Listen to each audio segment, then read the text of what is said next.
Now, city or countryside, where was better to not be loved by a flea? If you found yourself stepping into Europe in the year 1348, amidst the chaotic eruption of a strange and terrifying illness, where would you choose to plant your feet first? Would it be the bustling, vibrant heart of a city, or the quiet, seemingly untouched tranquility of the countryside? This wasn't just a casual choice, like picking out a velvet cloak or a fashionable coif. This was a life-or-death decision, a gamble where your very breath was the stake. Let's try to paint a picture, shall we? Imagine a medieval city, London, Paris, or Florence, glistening gems on the map of that era, centers of vibrant commerce, cradles of culture and magnificent architecture. People often romanticize their grandeur, envisioning towering cathedrals reaching for the heavens and bustling markets overflowing with exotic goods from distant lands. But in reality, these were far from the charming postcards you might imagine, or the fairy tale settings you might drift off to sleep dreaming about. Beneath that shimmering veneer lay a harsh, often terrifying reality. Visualize the narrow, winding streets, like dark, twisting labyrinths that rarely, if ever, saw the full light of day. These were not quaint cobbled lanes. They were veritable open sewers, choked with refuse and human waste, unceremoniously dumped straight from windows and doorways, without a second thought for hygiene. The stench, oh, the stench! It was a thick, oppressive blanket, so pervasive you might wonder if the air itself had solidified into something tangible.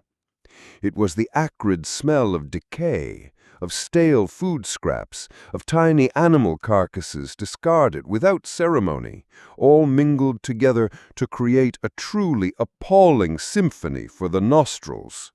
Black, putrid wastewater often flowed freely down these stone pathways, forming miniature, toxic rivulets right through the heart of the urban centers. You'd have to navigate these rivulets daily, unable to avoid splashes onto your clothes, or, if you were particularly unlucky, even into your mouth. And who thrived in such an environment? Ah, the fleas, they absolutely adored it, and the rats, they flourished, almost like honored citizens of the city. You see, rats weren't just repulsive rodents. They were tiny chariots of death, carrying uninvited passengers, those minuscule fleas that, despite their size, harbored the very essence of the plague. They scurried into every nook and cranny, every crack in the walls, every pile of refuse, transporting the disease from one place to another, from one person to another, with astonishing efficiency. Tragically, city dwellers of that time lived far too close to one another. Houses were packed tightly together, often 3 or 4 stories high, with cramped, shared living spaces.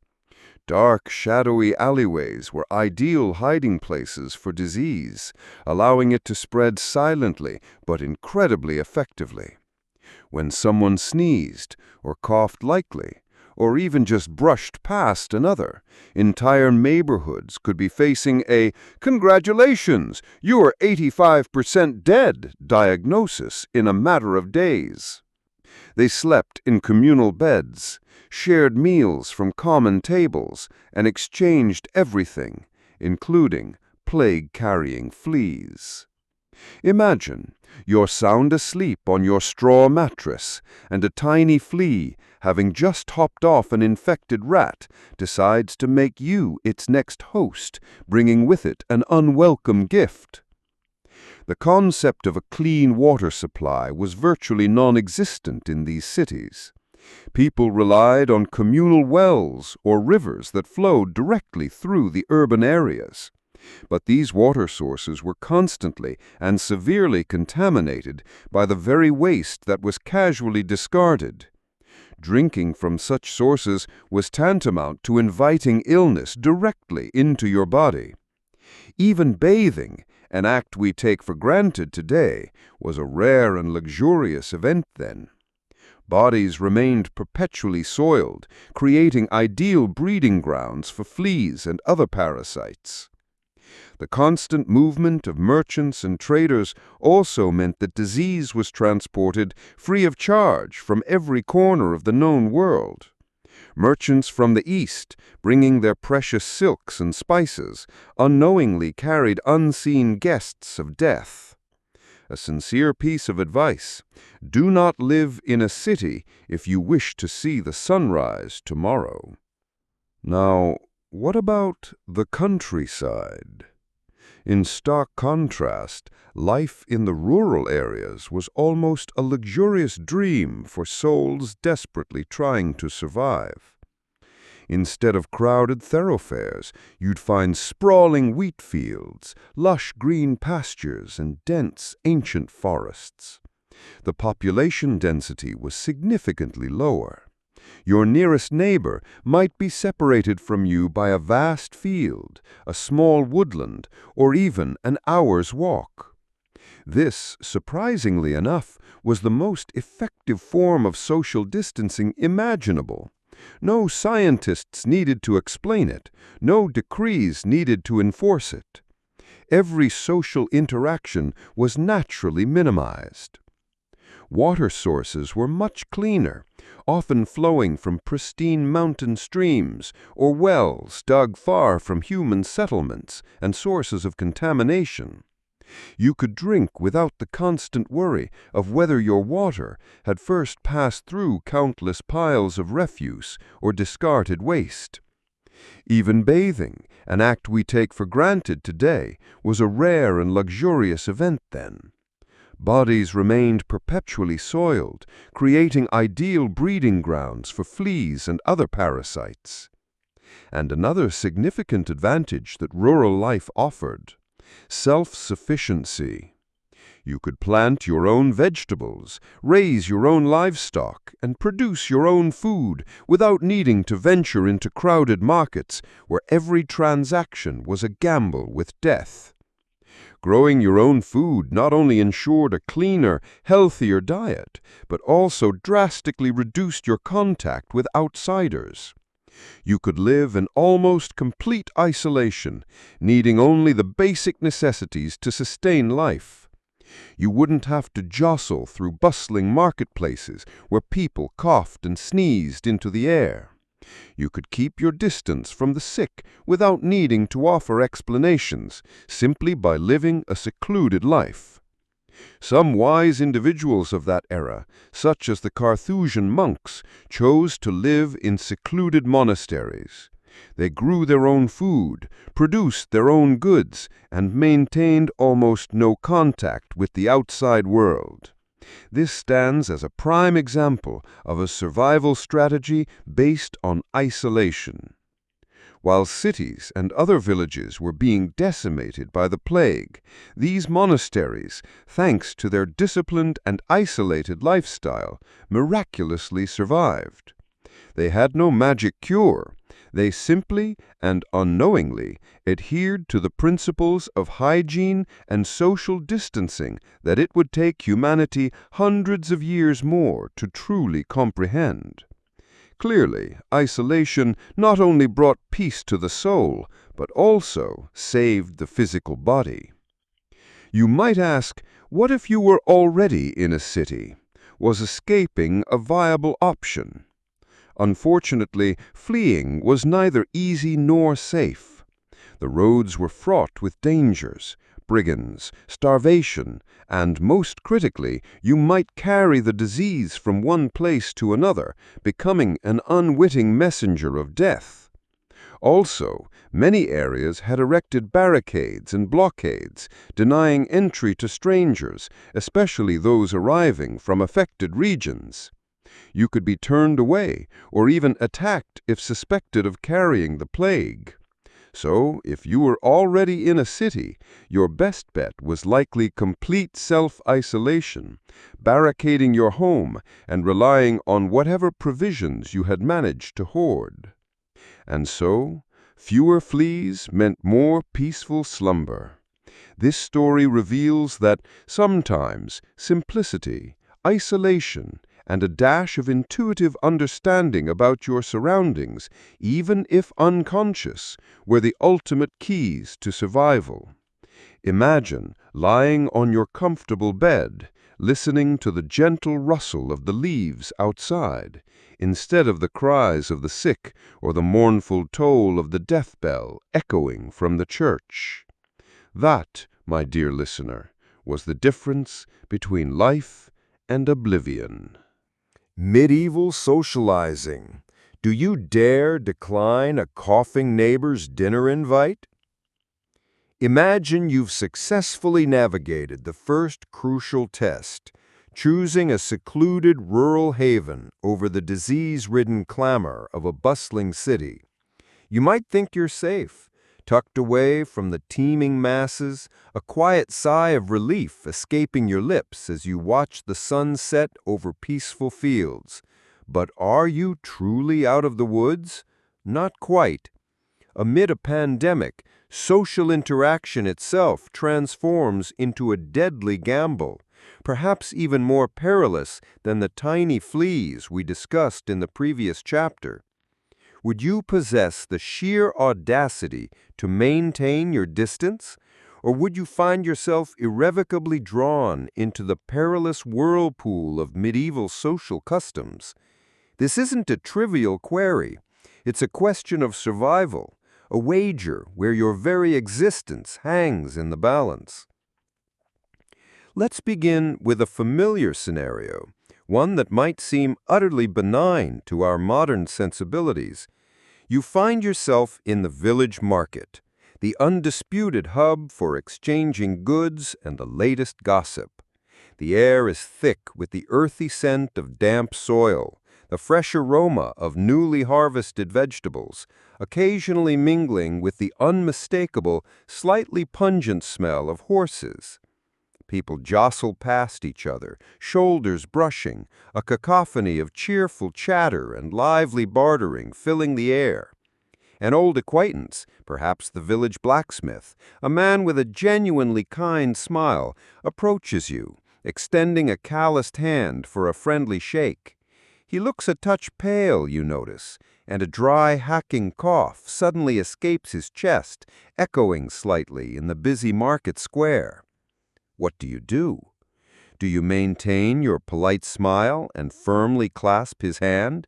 Or do you suddenly remember an urgent errand on the other side of the market, a sudden pressing need to inspect some particularly intriguing turnips?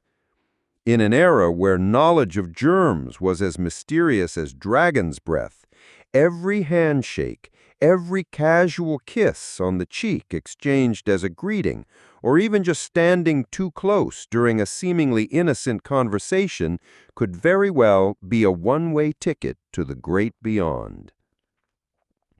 Medieval people, in their innocence and profound lack of medical understanding, had absolutely no concept of social distancing as we know it today. To them, community was paramount. The markets, as mentioned, were the beating heart of daily life, where people gathered not just for commerce, but for connection. Churches were the most significant gathering places, overflowing with parishioners kneeling shoulder to shoulder, sharing the same air, and passing around sacred objects with devout reverence. Imagine a church packed to its very rafters, the solemn hum of prayers interwoven with the unsettling chorus of coughs and sneezes. A blessing ceremony or a funeral could swiftly transform into a hyperspeed infection hotspot. This isn't hyperbole. It was a grim, undeniable reality. When a family member succumbed to the plague, the entire family, neighbors, and friends would gather to mourn, embracing each other in shared grief and offering prayers. Unbeknownst to them, each comforting embrace could be a farewell hug for themselves, sealing their own fate. Parties, festivals, or gatherings of the nobility were no better. People ate and sang and danced together, sharing cups, platters of food, and their very breath, often laden with unseen danger. Even seemingly harmless activities like playing chess or dice in a bustling tavern carried immense risk. Would you dare refuse a dinner invitation from a neighbor who looks a bit under the weather? In medieval society, such a refusal could be perceived as shockingly rude, a profound lack of human warmth. But in the terrifying context of the Black Plague, that very rudeness would have been the most intelligent act of self-preservation. So, what should you do if you could go back in time? Your first and perhaps most challenging choice would be to become socially awkward. Yes, precisely. Embrace your inner recluse. Avoid crowds as much as humanly possible. Markets, while necessary for sustenance, should be approached with military precision. Go in fast, acquire your necessities, and exit immediately. Do not linger for idle chatter or the latest village gossip. If feasible, send the healthiest, most expendable, just kidding, mostly, member of your household to do the shopping, and insist they self-isolate for a short period upon their return. This might sound harsh, cold even, but it's a stark choice between medieval etiquette and sheer survival. As for church, consider praying at home. Faith was undoubtedly important, a beacon of hope in the darkest times, but so was life itself. If attending church was absolutely unavoidable, choose the least crowded times, position yourself in the very back pews, and keep a wide berth from anyone displaying the slightest hint of illness. Do not touch communal objects, and wash your hands if you were lucky enough to possess water and that rare commodity, soap, as soon as you returned. Remember, if you found yourself feeling a bit plaguey in 1349 and decided with a hopeful glint in your eye, I'd better call a doctor to get checked out, congratulations, you've just made your final, fatal mistake. Similarly, if you were simply too polite to decline a handshake or a dinner invitation from someone who seemed to have a persistent cough, you were essentially volunteering yourself to the Grim Reaper. Medieval people believed the plague was either a divine punishment from God or caused by a noxious miasma, a corrupted air emanating from decaying matter. They had absolutely no inkling that tiny, invisible pathogens spread through close contact. Consequently, they continued their usual social activities, often even organizing massive prayer processions or elaborate pilgrimages to appease God's wrath. These very acts, intended to bring salvation, instead became perfect super-spreader events, golden opportunities for the disease to erupt with even greater ferocity. The irony is heartbreaking. A large crowd gathering to pray for deliverance from the plague inadvertently became the fastest way to contract it. If you could manage it, create a buffer zone around yourself. Stay home as much as possible. Avoid taverns, public bathhouses, if they existed in your region, a rarity in themselves, and any place where large groups of people congregated. Covering your face with a thick piece of cloth, while not as effective as modern masks, would at least provide a psychological barrier and prevent some of your own respiratory droplets from spreading too far. It was more about perception than true protection, but every little bit helped, or at least provided a false sense of security that allowed one to carry on. The stories of those who survived often speak of individuals or families who isolated themselves rigorously. There were rich noble families who retreated to their remote, fortified castles, living in complete seclusion from the outside world. They possessed enough food, clean water, and loyal servants to sustain themselves for months, even years. While they had no scientific understanding of why they survived, their lack of contact with infected individuals was their true miracle. Similarly, small, isolated communities nestled high in the mountains or on distant islands often boasted significantly higher survival rates. This demonstrates that, in the face of the Black Plague, physical distance was a more critical survival factor than any rumored elixir or magic potion. Consider another poignant example: the monastic communities, particularly those with stricter rules of enclosure, like the Carthusians we briefly touched upon in Chapter 1. These monks lived disciplined lives, rarely venturing beyond their monastery walls and having minimal contact with outsiders.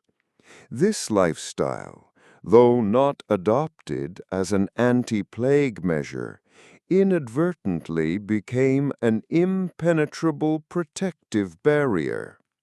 They had their own clean water sources, their own gardens for food, and their cloistered existence effectively created a bubble of safety in the midst of a raging sea of disease. They were, in essence, practicing extreme social distancing without even knowing the term. In an age where medical knowledge was primitive, fear and panic often spread faster than the disease itself. Baseless rumors, superstitious tales about the plague's origins, and bizarre, ineffective cures drove people to irrational actions, sometimes even harming themselves. Gathering to listen to doomsday prophecies or participating in strange rituals to ward off evil spirits only pushed them further into danger.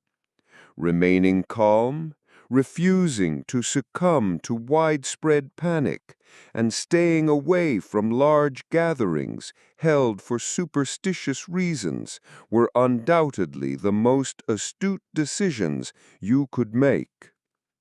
Think of it like a game where you cannot see your opponent.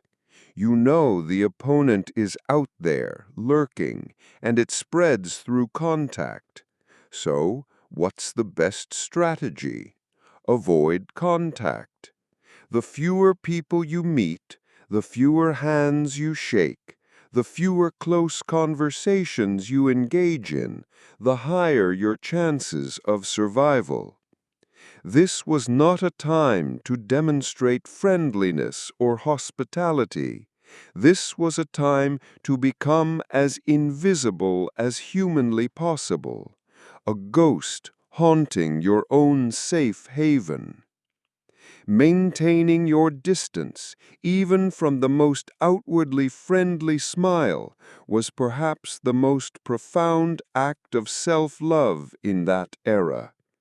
This story serves as a stark reminder of the invisible risks that lurk beneath the surface of seemingly normal interactions. It teaches us that sometimes what appears to be rudeness or unsociable behavior is in fact the very key to survival. Your safety was not just about avoiding filth. It was about meticulously controlling your social interactions. Personal hygiene, when taking a bath was a revolutionary idea. You've successfully escaped the deadly cities, and you've learned the art of gracefully dodging your coughing neighbor's friendly handshakes. You might think you're safer now, tucked away in your secluded countryside haven. But have you ever stopped to wonder, what is that smell? In a world where the very concept of hygiene was largely foreign, even deemed unnecessary, How would you protect yourself from the invisible pathogens lurking everywhere? Could a simple bar of soap, if you could even get your hands on one, truly alter your destiny? Or would it just be a wasteful extravagance in such trying times? This isn't merely a lesson in cleanliness. It's a profound tale of survival, subtly hidden within the most mundane of daily habits. Let's journey back in time, deeper into a typical medieval village. The home you inhabit, whether a humble thatched-roofed hut or a small timber-framed house, could very well be a veritable hotbed of germs.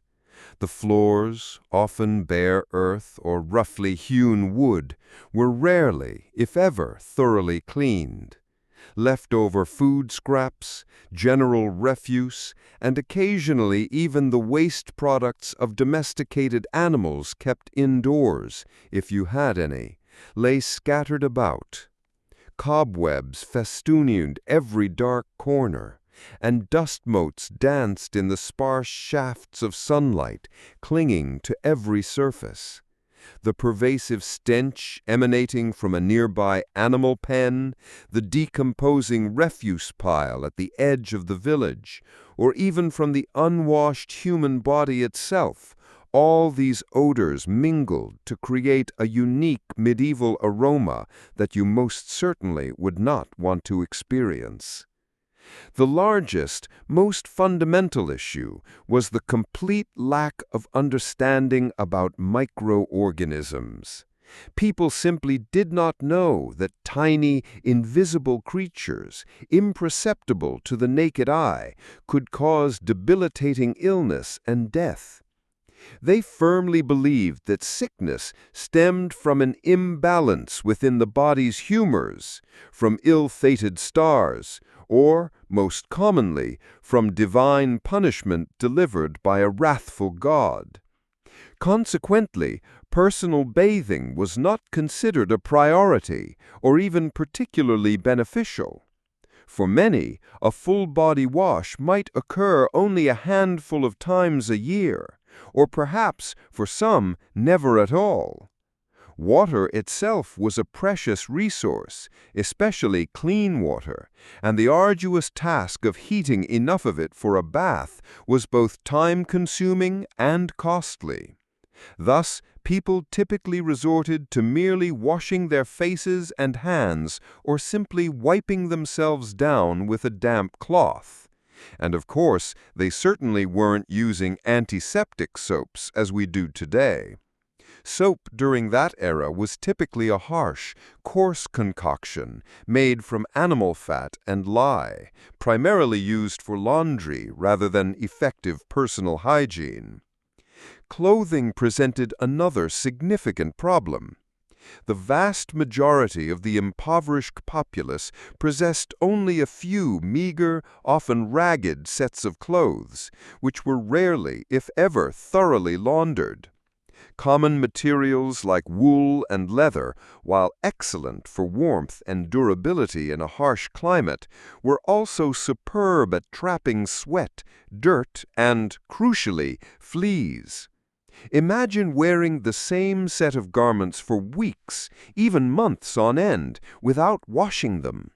This was quite literally a paradise for fleas to hide, multiply, and, most importantly, transfer disease from one person to another, and from rats to humans. So then, in this rather grim context, what could you do to dramatically increase your chances of survival? Firstly, and perhaps most importantly, wash your hands. This sounds utterly obvious to our modern ears, doesn't it? But in medieval times, this simple act was a truly revolutionary discovery.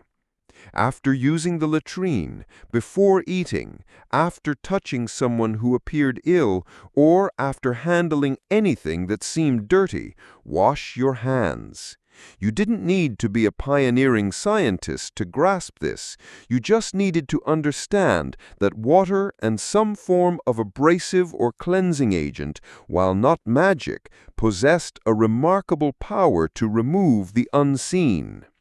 If at all possible, boil the water before washing your hands, or at the very least, use clean water drawn from a deep, untainted well. If soap was unavailable, rubbing your hands vigorously with wood ash or fine sand would provide some abrasive cleaning.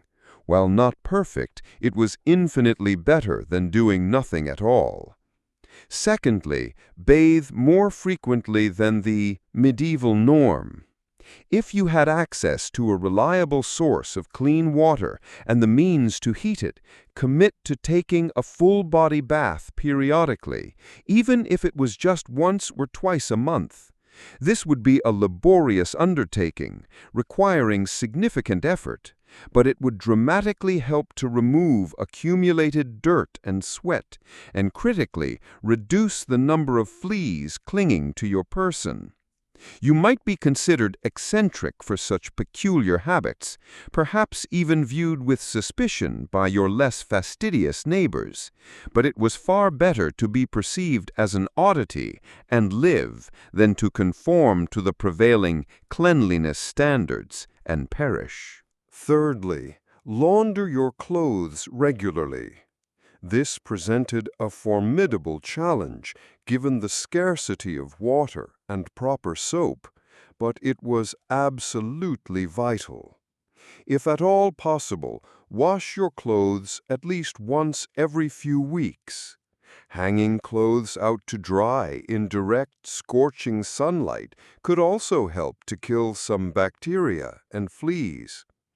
Prioritize fabrics that were easier to wash and less prone to trapping dirt, such as linen, if you were fortunate enough to possess them.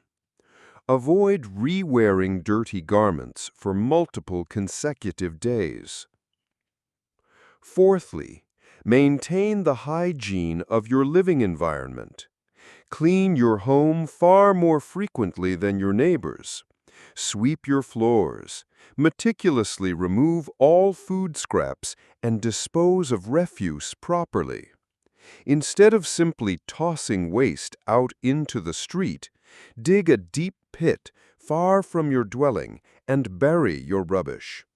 This practice would significantly reduce the presence of rats and insects, those highly efficient junior partners of the Black Plague.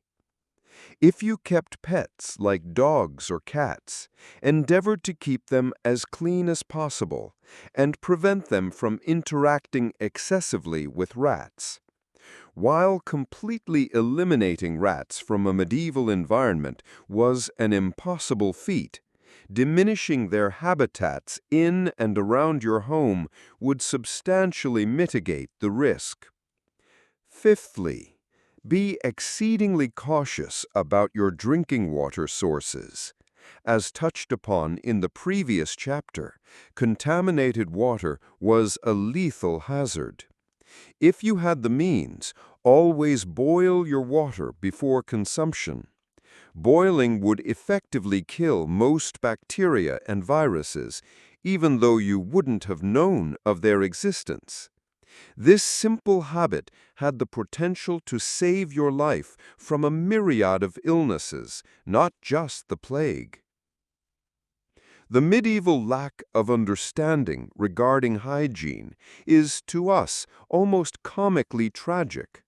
They lived in a world teeming with pathogens, completely unaware of their existence or the mechanisms of disease transmission. The doctors of that era, with their distinctive leather outfits and bird-beak masks stuffed with aromatic herbs, roamed the infected areas, sometimes exacerbating the situation through misguided cures like bloodletting. They believed that pleasant aromas could ward off illness, so they filled their homes with dried flowers and herbs. While this might have made the air slightly more tolerable, it certainly did nothing to stop fleas or bacteria.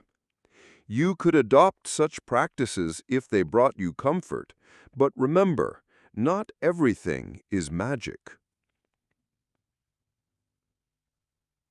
During the Black Plague, there are fascinating accounts of small communities that survived with astonishing resilience.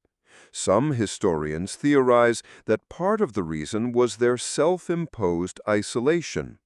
But another significant factor might have been their coincidental adoption of better hygiene practices.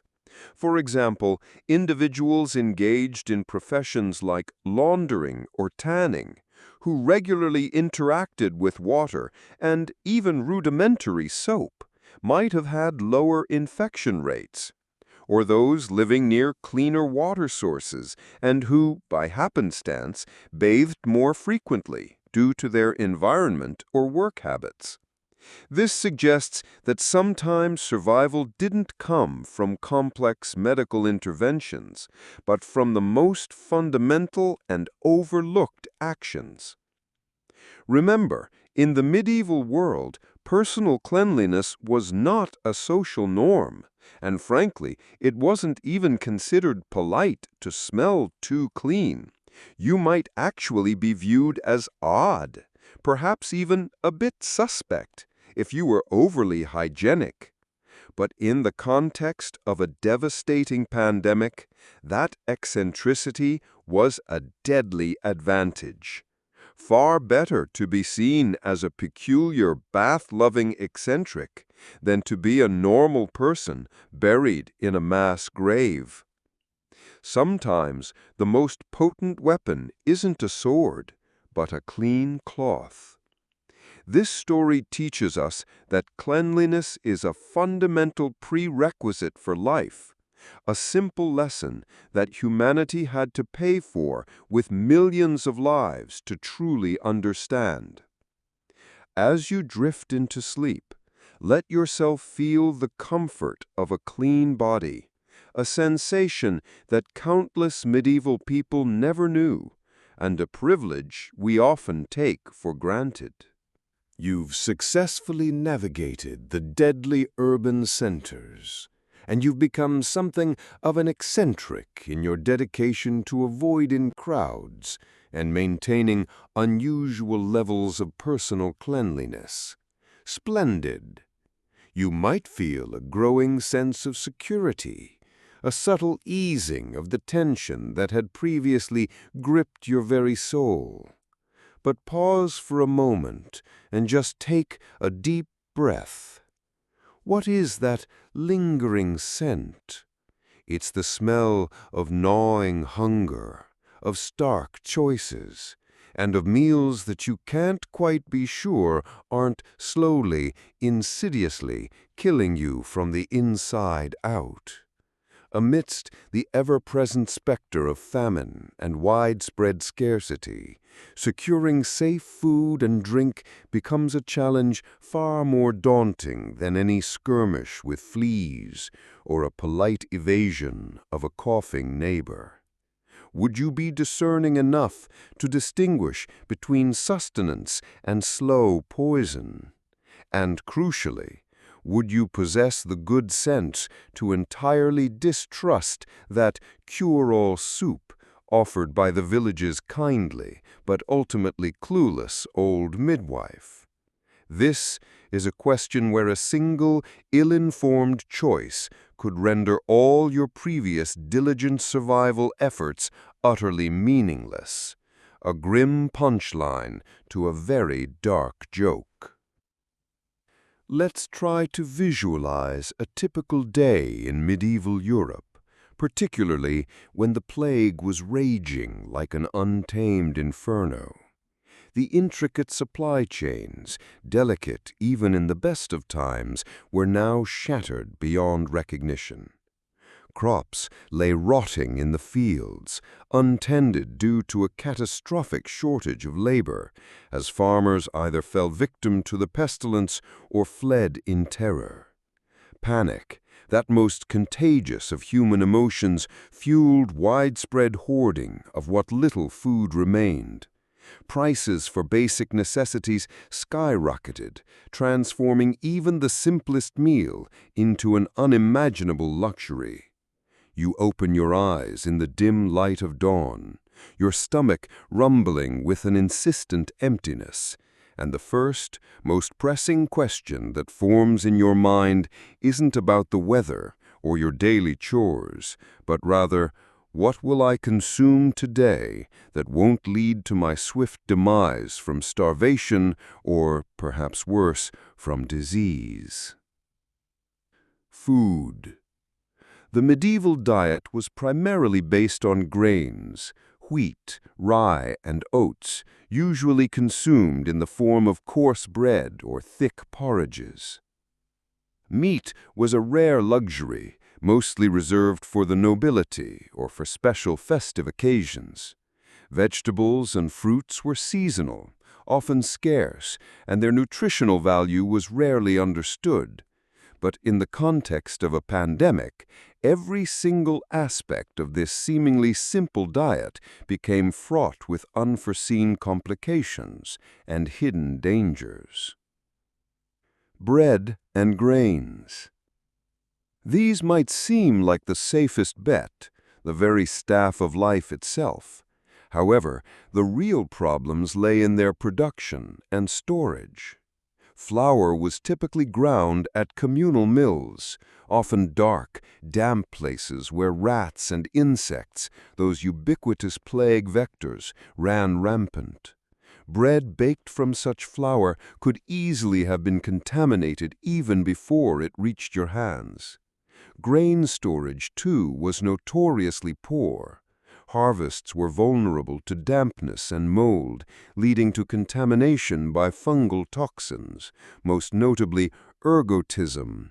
This terrifying condition, caused by a fungus that grows on rye, could induce horrifying neurological symptoms, convulsions, hallucinations, a burning sensation in the limbs, often known as St. Anthony's fire. It was a slow, agonizing way to succumb, a truly macabre medieval dance. If you noticed your daily loaf of bread sporting an unsettling greenish tint or an odd musty odor, congratulations, you were staring down a choice between a quick death by starvation and a prolonged, agonizing one by poisoning. A true no-win scenario for the discerning medieval diner. Meat. If you were fortunate enough to acquire meat, perhaps from a scrawny chicken or a wild rabbit you managed to trap, you immediately faced the formidable challenge of preservation. Refrigeration, of course, was centuries away. Meat was usually preserved through salting, smoking, or drying. But if these processes were not executed with absolute meticulousness, and often they weren't, the meat could rapidly spoil, becoming a prime source of bacterial infection. Even worse, meat from animals that had died of unknown causes was a constant lurking threat. Remember, during a plague, unexplained animal deaths in the fields could well be due to animal plague, a silent precursor to human outbreaks. Consuming such meat was frankly a suicidal act, an express ticket to an early grave. No thank you, I'll pass on the mysteriously deceased squirrel stew. Soups and stews. These were popular choices, and for good reason. They were economical, allowing every scrap of available ingredient to be used, and relatively easy to cook. A bubbling pot over an open fire could make even the most meager ingredients feel substantial. But here lay the crucial question. Were those ingredients safe to begin with? And was the water used to make the broth truly clean? A homemade soup concocted from scavenged odds and ends, or worse, a medicinal brew from one of those omnipresent village wise women or midwives who claimed secret ancient recipes, could be a slow-acting poison, unknowingly consumed.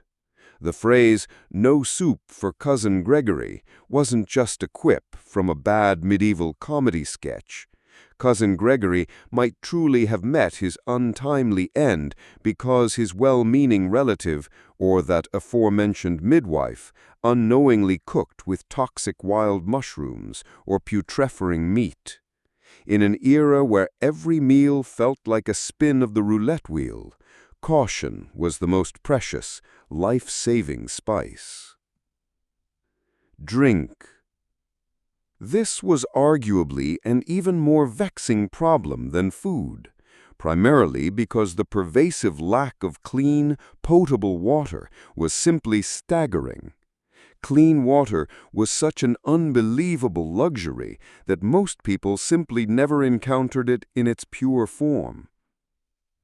Wells and rivers. The vast majority of the population depended on local wells or the rivers and streams that flowed through their villages. But, as we established in the previous chapter, these sources were constantly and heavily contaminated by human and animal waste. Drinking water directly from these sources was akin to openly inviting a whole host of dreadful ailments into your body: debilitating dysentery, agonizing cholera, typhoid, and countless other debilitating intestinal infections. While these might not be the plague itself, they were perfectly capable of weakening your body, leaving you terribly susceptible and easily overwhelmed by the true pandemic.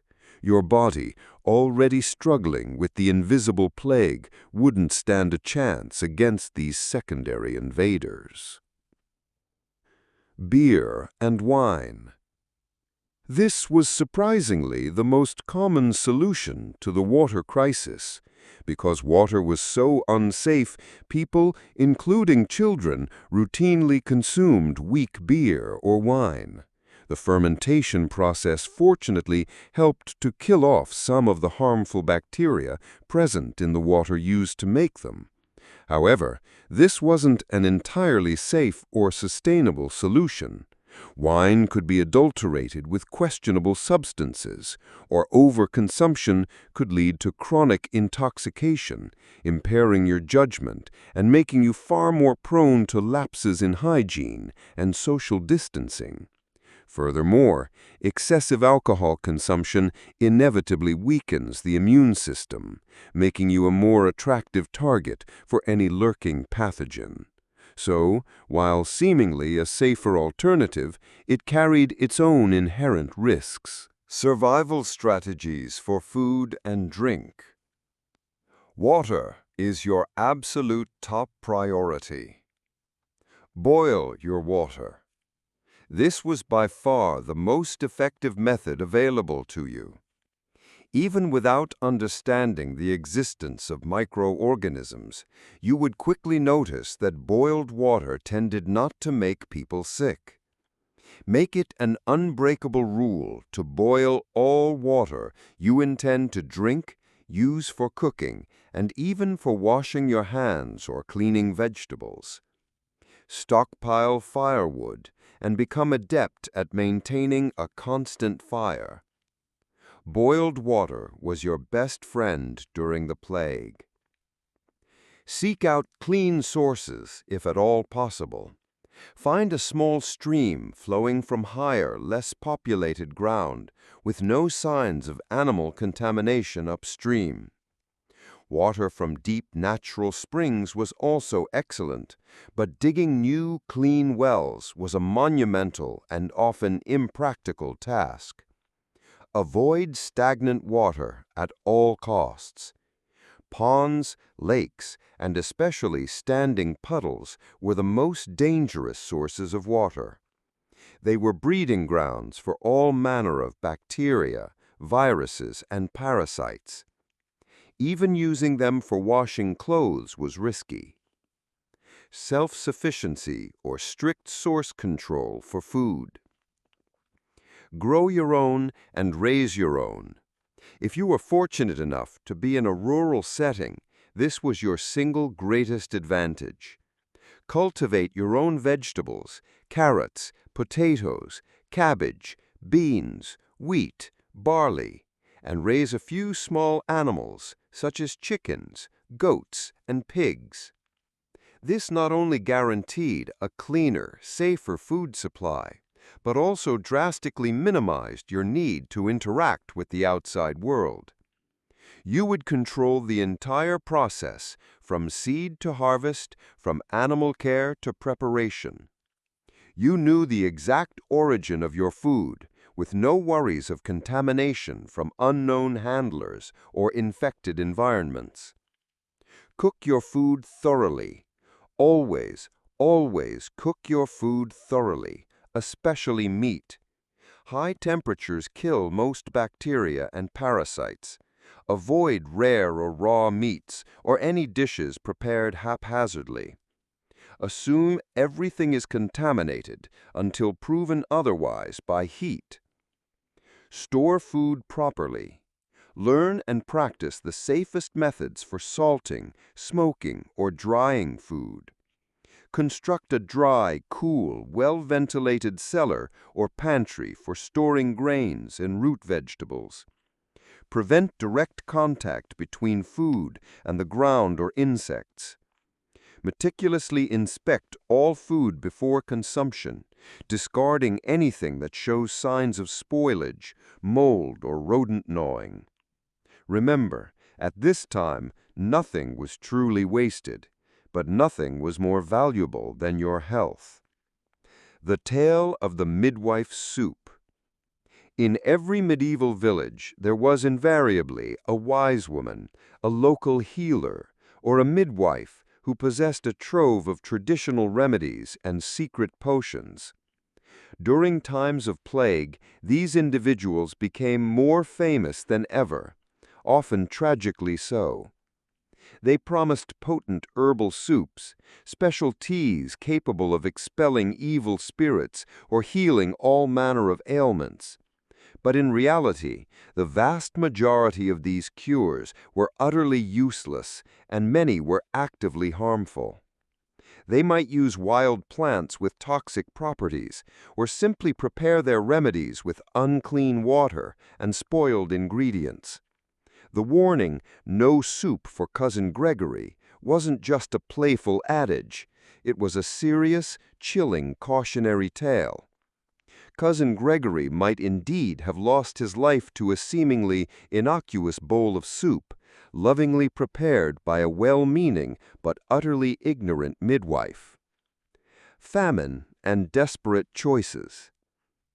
When famine truly took hold, people were forced to make truly desperate choices. They might resort to eating things they would normally never touch: rats, cats, birds, even scavenged animal carcasses. This was an incredibly dangerous path, as these animals could also carry disease, or their meat might already be decomposing. In situations of utter desperation, people will do almost anything to survive, but it is precisely in these moments that they are most prone to making fatal mistakes. The gnawing hunger could override any sense of caution. Therefore, your ultimate wisdom lay in extreme prudence. Your paramount priority was survival, not the immediate satiation of hunger at any cost. Your health was infinitely more important than any lavish or even basic meal. In a world where every meal was a roll of the dice, caution was the most precious spice. This story underscores the critical importance of making the right choices, not only in selecting a safe dwelling or avoiding the infected, but also in what you introduce into your very body. As you drift into sleep, feel the warmth and comfort of a safely prepared meal and the quiet contentment that comes from knowing you made shrewd decisions to protect yourself. Medieval medicine, when the doctor was your ferryman to the afterlife. You've skillfully mastered the art of social distancing, diligently embraced a revolutionary level of personal hygiene, and meticulously scrutinized every morsel of food and water that passed your lips. It must feel as though you've truly grasped the elusive key to survival, a quiet triumph in a world utterly consumed by chaos.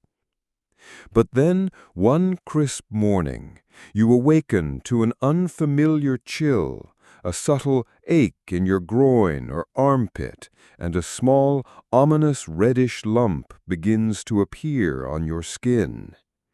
Death, which you've so assiduously evaded until now, seems to be sending you a direct, personal invitation. When illness in its most terrifying form comes knocking at your door, who do you turn to for help? Would the medieval physicians, with their bizarre and often gruesome methods, truly be your salvation, or merely the fastest express route to the local burial pit? This is a question where misplaced trust could transform you from a potential survivor into a grim testament to the utter futility and ignorance of the medical practices of that age. Let's step cautiously into the world of medieval medicine, a realm that we, with our modern understanding, can barely begin to comprehend. There were no microscopes, no invisible bacteria, no elusive viruses. Disease was explained through the ancient and pervasive theory of humorism, which posited that the human body was composed of 4 fundamental fluids: blood, phlegm, yellow bile, and black bile. Illness, in this framework, was merely a manifestation of an imbalance among these humors. Therefore, the primary objective of these doctors was to restore that delicate balance. Sounds vaguely scientific, doesn't it? But in practice, it translated into a bewildering, often horrifying, and frankly, comically absurd series of procedures. The most dreadful and absolutely not recommended treatments. Consider for a moment the most common practice, bloodletting. This was the most ubiquitous and favored method, a veritable golden standard for almost every conceivable ailment, from nagging headaches to raging fevers, and yes, even the dreaded plague itself. The underlying idea was that if you harbored an excess of bad blood or superfluous humors causing your illness, then the judicious removal of this offending fluid would help your body regain its lost balance. Physicians, or more often barber surgeons, would employ small knives, razors, or even leeches to make an incision into a patient's vein, allowing the blood to flow freely into a waiting bowl. Imagine you're already weakened by the ravages of illness, perhaps with a raging fever, and then you're subjected to a significant loss of blood. This practice not only further debilitated the already fragile body, drastically increasing the risk of shock and death, but it also created open wounds, prime entry points for external bacterial infections. The instruments used for bloodletting were almost never sterilized. Picture this: a doctor has just finished bloodletting a dying plague victim, their instrument still coated in the deceased's bodily fluids, and then proceeds to use those very same unsterilized tools to bleed you. Congratulations, you're not only suffering from the plague, but now have an excellent chance of developing a fatal bloodstream infection. If you found yourself feeling a bit plaguey in 1349 and decided with a glimmer of hope, I must call a doctor to get checked out, congratulations, you've just made your final, fatal mistake. Another common, equally baffling approach involved poultices of putrid herbs, excrement, and other horrors. Lacking any true understanding of the plague's etiology, people desperately clung to the belief that foul odors could somehow drive away the disease, or that specific, often bizarre herbs possessed a power to draw out the illness from the afflicted body. Doctors and village midwives alike would concoct and apply the most grotesque mixtures directly onto the swollen, painful lymph nodes, known as buboes, which were the hallmark of the plague. These concoctions could include animal feces, pus drained from other sores, decomposing herbs, and even, horrifyingly, live pigeons cut in half and strapped to the afflicted areas, supposedly to draw out the poison. Not only did these practices have absolutely no therapeutic effect, but they invariably led to severe secondary infections, accelerating the patient's demise. While the aromatic herbs might have made the surrounding air slightly more bearable for the practitioner, they certainly did nothing to deter fleas or airborne bacteria. In some truly extreme and desperate cases, people resorted to bathing in urine or feces. Some of the more misguided cures involved submerging the patient in fresh urine or animal excrement, under the deluded belief that these bodily wastes could purify the body. This, as you might well imagine, was not only utterly disgusting, but also the fastest possible route to urinary tract infections, severe skin infections, and a host of other highly contagious diseases. One can only imagine the sheer horror and degradation endured by those forced into such treatments. When physical remedies failed, as they almost always did, the focus often shifted to the spiritual or mystical realm. This led to a reliance on charms, amulets, and what was often perceived as sorcery. Priests, shamans, and various self-proclaimed magicians would eagerly sell you an array of charms, amulets, and incantations, or perform elaborate exorcism rituals designed to banish the disease. These items and rituals had absolutely no medical efficacy whatsoever, but they often provided a dangerously false sense of security, causing the sick to neglect any truly practical preventative measures. You might be convinced you were protected by divine magic, while your body steadily succumbed to the ravages of the plague.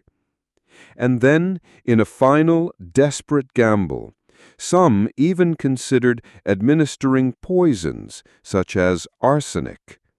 In some truly desperate and misguided cases, people even resorted to administering mild poisons, such as arsenic, believing that a small dose of poison could fight fire with fire by combating the perceived internal poison of the disease.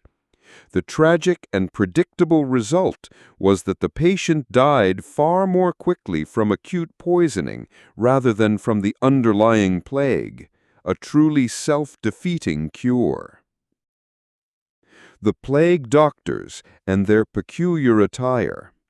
The most iconic and terrifying image associated with plague medicine is undoubtedly that of the plague doctor with their long leather coat, gloves, and most distinctively the long bird-beak-shaped mask filled with aromatic herbs, lavender, mint, camphor, etc. They sincerely believed that these herbs could filter out the harmful miasma, the bad air, and thus protect them from the disease. While this attire looked incredibly sinister and mysterious, it actually offered a modicum of practical protection against direct contact with patients, and perhaps some larger insects, especially the thick leather coat. However, they still frequently came into contact with the blood and bodily fluids of their patients, and their instruments were rarely, if ever, sterilized. These doctors were not truly healers, they were grim statisticians, meticulously recording death tolls, witnessing wills, and often, tragically, were the last person you would ever see before your eyes closed for good. So, what should be your survival strategy when confronted with medieval medicine? Let's begin with the most crucial piece of advice. Avoid doctors and midwives at all costs. This might sound counterintuitive, even reckless, but in this era, it was genuinely the best advice you could possibly receive. The vast majority of their treatments were not only useless, but actively, lethally dangerous. These practitioners often served as highly effective vectors of the disease themselves, unwittingly carrying pathogens from one sick patient to the next via their unsterilized instruments and direct contact. If you felt yourself falling ill, the single best course of action was immediate, complete self-isolation. A vital next step, should you experience symptoms, is to self-isolate and prioritize rest. If you develop symptoms, resist the urge to panic. Immediately isolate yourself from your family and community. Sleep as much as possible. Your immune system, despite its rudimentary understanding, desperately needed every ounce of energy to fight off the disease. This was one of the very few things you could actually control, a silent internal battle where rest was your only true weapon. Furthermore, drinking plenty of clean, boiled water is critically important. Hydration was and remains paramount. Boiled water would help your body combat fever and keep your vital organs functioning. This was one of the precious few genuinely beneficial things you could do for yourself, a simple act that offered tangible support to your struggling body. While ill, eating nutritious food, if available, is also essential. Even when your appetite wanes, make every effort to consume easily digestible but energy-providing foods. Thin gruel, well-cooked vegetable soups made with clean boiled water were excellent choices. Sustaining your strength was paramount, as your body needed fuel to fight the unseen enemy. And naturally, maintain absolutely impeccable personal hygiene. Continue with your revolutionary hygiene habits. Wash your hands frequently, especially after touching any sores, buboes, or affected areas. Keep your clothes and bedding as clean as possible. This was more crucial than ever when your body was fighting an internal battle, reducing the external microbial load. A strong word of caution: steer clear of miracle cures. Never, under any circumstances, try any cure-all remedies or magic elixirs peddled by untrustworthy individuals. Do not apply anything to your body if you don't know its precise origin and effect. Trust logic, or at least the most sensible available methods, over superstition. If someone offers you a potion brewed from toad's blood and graveyard dust, politely decline and run in the opposite direction. Your life might depend on your skepticism. Finally, while avoiding dangerous superstitions, the power of positive belief can be a subtle but potent ally. Maintaining a positive mindset and a belief in something greater, be it God, fate, or simply your own indomitable will to live, could offer significant psychological benefits. An optimistic spirit, even if it was just a fragile flicker of hope, might contribute to a stronger immune response. However, it's vital to understand that this mental fortitude was a supplement, not a replacement for practical preventive actions. It could perhaps offer comfort and resolve, but not a medical cure. In a world where true healing remained an enigma, doing absolutely nothing was often the wisest course of action. This chapter serves as a stark lesson in the brutal realities of medieval medicine and a chilling reminder that sometimes the best intervention is no intervention at all. As you drift into sleep, let yourself appreciate the profound advancements of modern medicine, a marvel that medieval people could never have even dreamed of, and a privilege that allows you to rest easy about your health, knowing that genuine care is available. Religion and superstition, when prayer became a death card. You've diligently applied every conceivable physical precaution, maintaining your distance from others, practicing a revolutionary level of personal hygiene, and meticulously scrutinizing every bite of food and every drop of water. A faint flicker of hope might even have ignited within you, suggesting that you might actually weather this horrific storm. But then you glance around your small village, observing your neighbors kneeling in fervent prayer, crowded processions shuffling towards the church, or grim gatherings dedicated to self-flagellation and public repentance. When fear reaches its absolute zenith, humanity instinctively seeks solace and explanation in faith. Yet, during the dark epoch of the Black Plague, would religion truly be a life raft, offering you salvation, or an unwitting force propelling you directly into mortal peril? This is a question where blind piety and misguided devotion could transform you from a potential survivor into a tragic casualty of prayers whispered far too closely. Let us delve into the profound and often perplexing role of religion and pervasive superstition in medieval society, particularly when confronted with a catastrophe as utterly terrifying and incomprehensible as the Black Plague.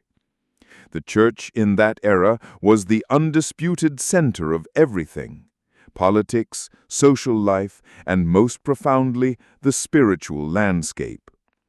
Every single facet of existence was governed by religious belief.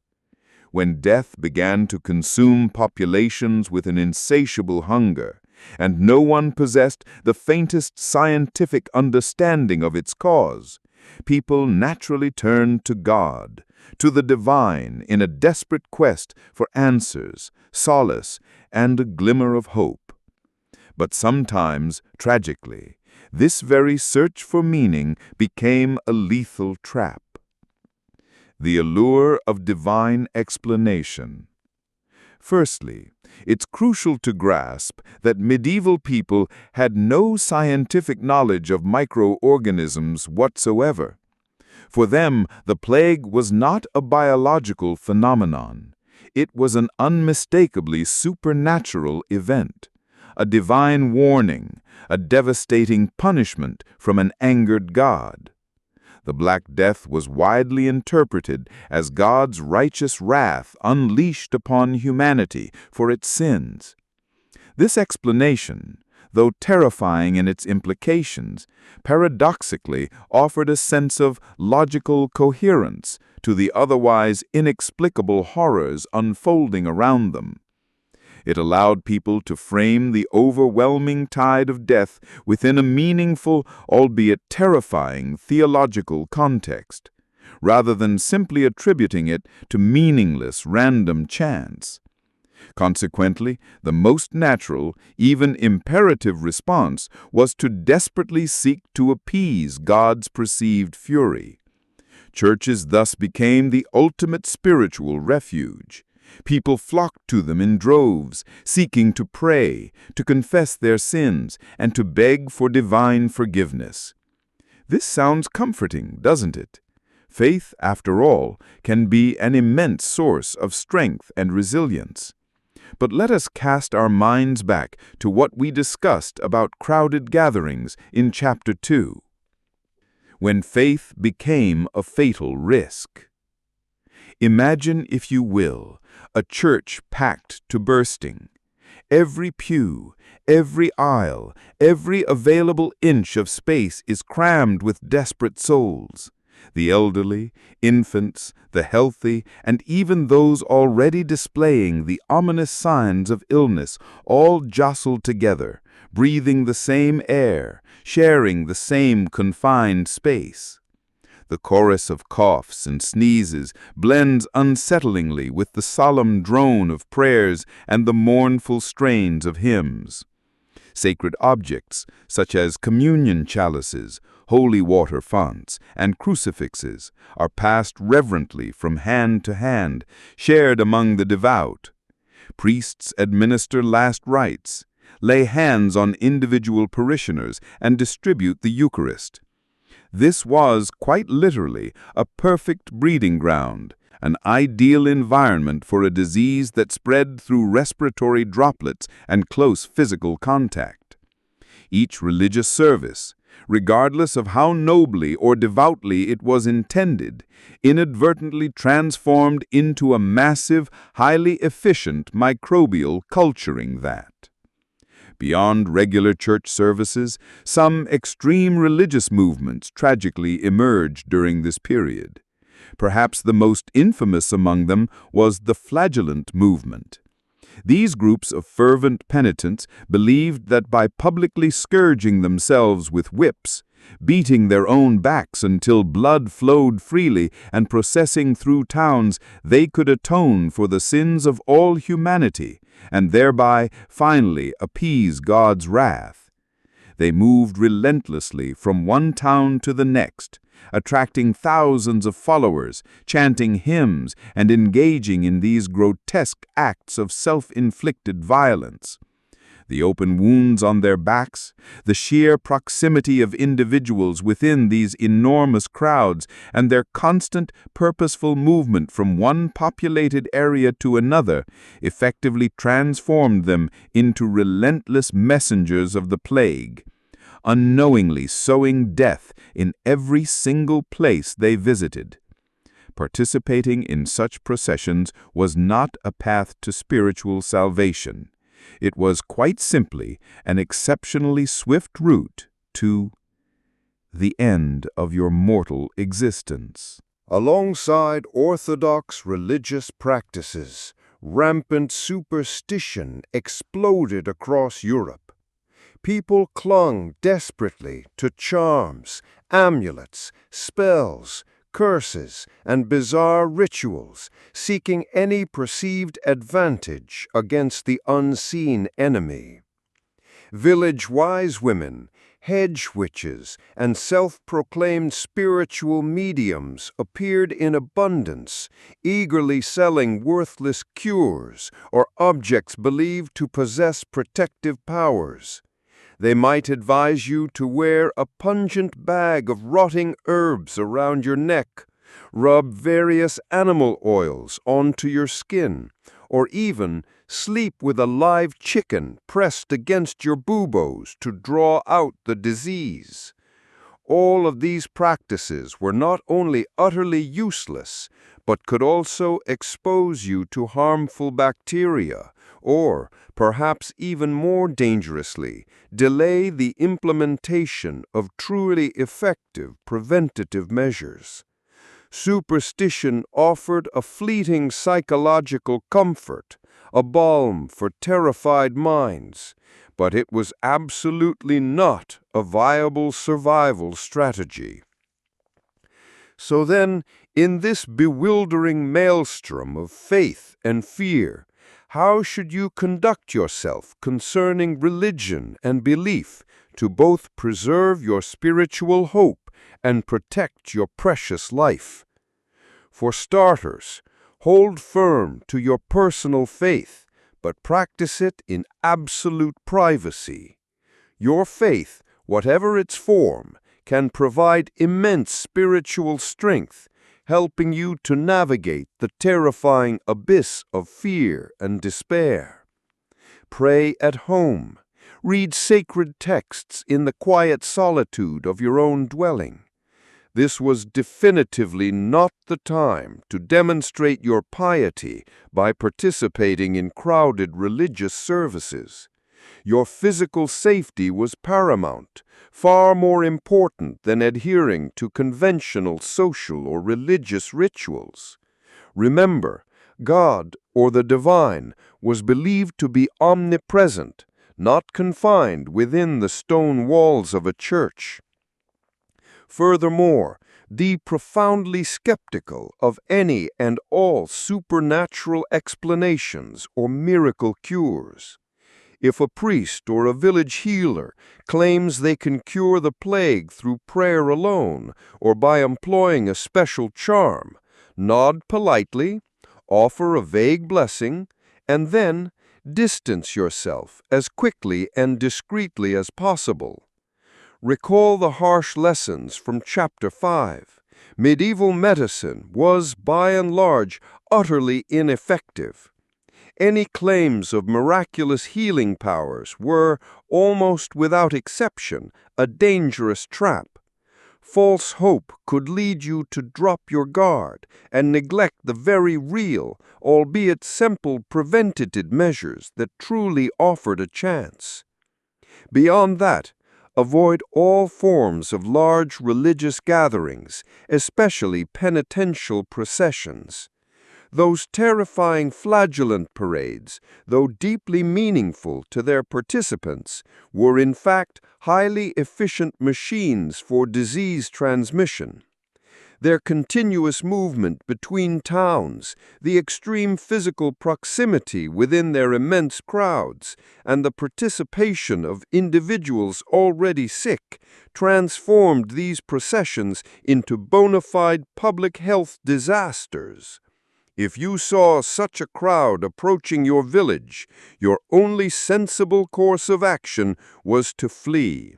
Escape as swiftly and silently as you could. Concurrently, endeavor to subtly educate yourself and your loved ones about the simple, tangible measures you had observed to be effective.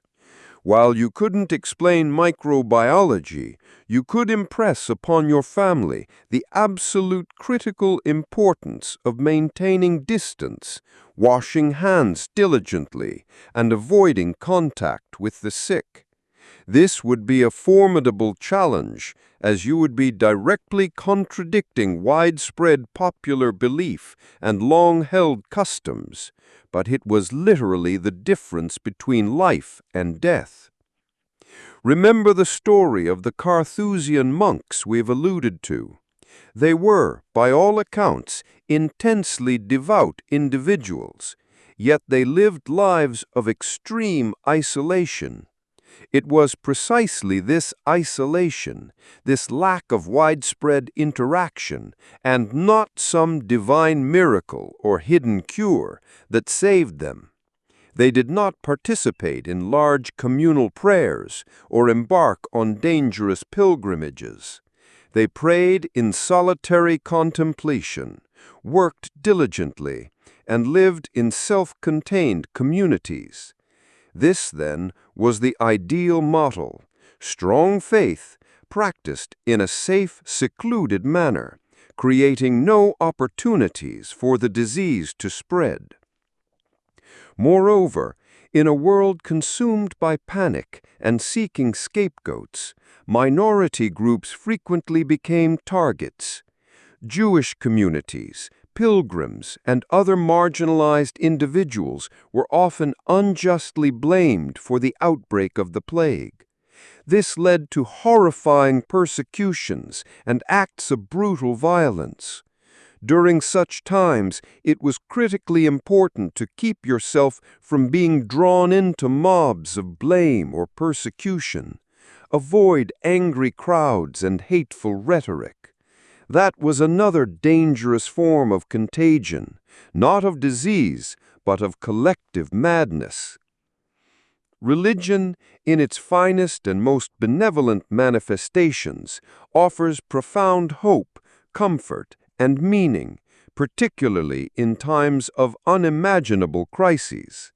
But in the harrowing context of the Black Death, when scientific understanding was virtually non-existent, it could, ironically and tragically, become a terrifying conduit for the very plague it sought to banish. This chapter serves as a poignant reminder that even the most sacred aspects of human life can become perilous if not tempered with prudence and informed understanding. As you drift into sleep, reflect on the profound complexities of belief and feel the quiet serenity that comes from knowing you made wise choices, protecting both your spirit and your physical self. Law and social order. When there's no law, are wrath's truly king. You've deftly dodged the Grim Reaper's scythe, escaping not just the direct clutches of the plague, but also the bizarre cures and the frenzied, superstitious mobs. You've done everything humanly possible to shield yourself from the unseen microbial menace. But now, listen closely. What is that distant scream?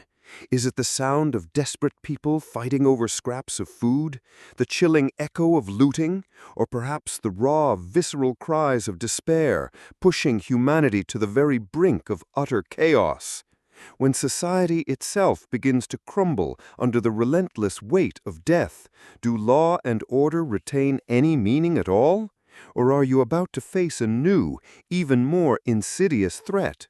The unleashed madness of your own fellow humans? This is a chilling question, where the collapse of social norms could transform you from a cunning survivor into a helpless victim of total anarchy. Imagine, if you can, a world where millions are dying, not just in distant lands, but right in your own village, on your very doorstep. The stench of death hangs heavy in the air, not merely from the unburied corpses, but from the decaying fabric of social systems themselves. As the death toll rises exponentially, the intricate structures of society begin to visibly crack, then fracture. Those who held positions of power, kings, nobles, government officials, even humble town magistrates, were not immune to the plague's indiscriminate fury. They too succumbed, often with horrifying speed. The disappearance of those charged with upholding law and order, those who administer justice, creates a dangerous power vacuum. Who will maintain peace when the soldiers have deserted, the judges are gravely ill, and the city's governors have themselves perished? The collapse of order. Initially, local and even royal authorities might make valiant attempts to maintain some semblance of order. They might issue stern edicts forbidding large gatherings, command swift and proper burials, and, on occasion, try to control the movement of people. Yet these desperate efforts were almost universally futile against the overwhelming tide of the pestilence and the ensuing human panic. One of the earliest and most telling signs of impending chaos was often the mass exodus of the elite. As the plague erupted in full force, the wealthy nobility, prosperous merchants, and even many priests and government officials frequently abandoned the infected cities, fleeing in terror to their rural estates or remote fortified castles. Their sudden, conspicuous absence not only stripped communities of vital leadership and essential resources, but it also left an enormous void in the very apparatus of law enforcement. The common folk, abandoned and terrified, felt a profound sense of betrayal. Their faith in authority plummeted catastrophically. You would witness a once bustling town, now eerily silent, inhabited only by the desperate poor and sick, those who had nowhere else to run, left to fend for themselves. This abandonment was swiftly followed by the severe weakening of law enforcement agencies. Soldiers, town guards, watchmen, and any semblance of police officers, if they existed in your region in any organized form, were after all just as mortal as everyone else. They too died in alarming numbers from the plague, or they succumbed to the pervasive panic and fled their posts to protect their own families. When there simply weren't enough able-bodied individuals left to patrol the streets, to investigate crimes, or to enforce the rapidly crumbling edicts, the established social rules quickly disintegrated. A society without law enforcers was like a ship adrift in a violent storm. It would inevitably drift aimlessly, striking against every hidden rock, and finally capsizing into anarchy. This inevitable breakdown inexorably led to a dramatic surge in crime and widespread chaos. As the rule of law weakened, the primal instinct for survival within human beings could easily morph into stark, brutal violence. Theft and outright robbery became frighteningly commonplace. Desperate individuals might break into abandoned homes and shops to scavenge for food, clothing, or anything of value. Small, opportunistic gangs could swiftly form, exploiting the utter disarray to prey upon the weaker and more vulnerable.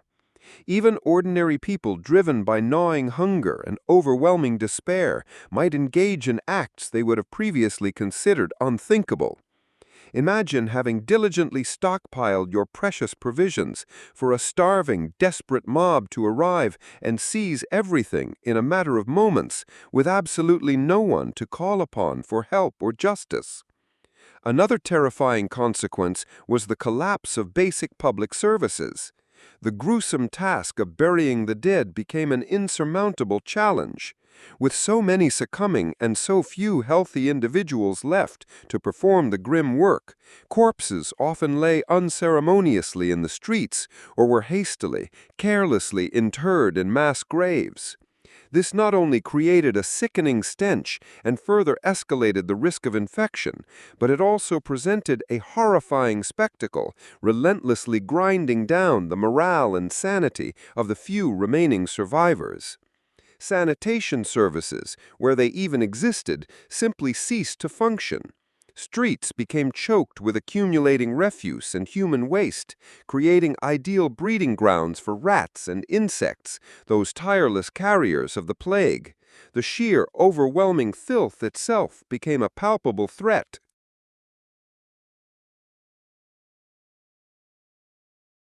Adding to this pervasive dread was the rampant spread of panic and profound mutual suspicion.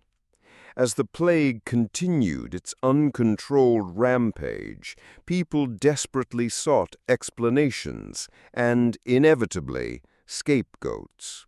Strangers, anyone who looked or behaved differently, and particularly minority groups, all could become targets of irrational blame. This volatile atmosphere often led to baseless accusations, unfounded suspicions, and, tragically, acts of senseless violence and even murder. You could be a healthy survivor, meticulously following every precaution, only to be deemed a plague bringer by a terrified, irrational mob and brutally attacked. Your survival strategy? self-reliance, and vigilance. So then, in a world where the rule of law had fallen into a deep, unsettling slumber, and social order was rapidly dissolving into utter chaos, what could you possibly do to protect yourself and those you cherished? Let us begin with the most fundamental action. Avoid all urban centers at any cost. Cities, with their dense populations and inherent reliance on external supply chains, would inevitably be the first and worst places to witness the complete disintegration of order. When centralized authority crumbles, cities transform into deadly traps of both rampant disease and brutal violence. Remain in your secluded rural haven, where social rules might still be maintained, albeit at a rudimentary level, through the close-knit bonds of a small community and a deeply ingrained sense of mutual interdependence. Equally paramount, become as self-reliant as humanly possible. There would be no police to call, no government to protect you, no external system to depend on. You had to become your own protector and that of your immediate family. Stockpile food, clean water, and any tools that could help you defend yourself. Begin to learn essential survival skills, gardening, hunting if feasible, basic carpentry for home repairs, and perhaps even rudimentary weapon handling if your situation truly necessitated it. You could not rely on anyone else. Your fate was entirely in your own calloused and capable hands. Furthermore, steer clear of any signs of unrest or conflict. If you heard shouts, arguments, or the sounds of violence, seek immediate concealment. Do not succumb to morbid curiosity. Do not intervene. In such perilous times, remaining uninvolved in the troubles of others, however tempting or noble it might seem, was absolutely critical. Self-defense might become necessary, but proactively avoiding confrontations was your absolute highest priority. The best fight is the one you don't have to engage in. Concurrently, exercise extreme caution around strangers and large groups.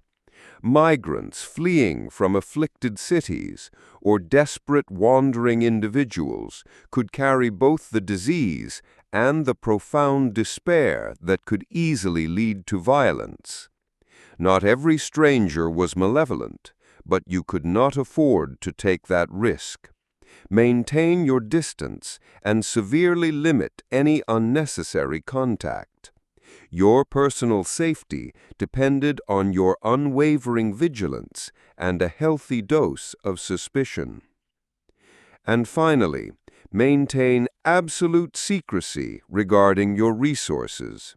If you possessed a hidden cache of food, a well with clean water, or any other valuable asset, keep it meticulously concealed.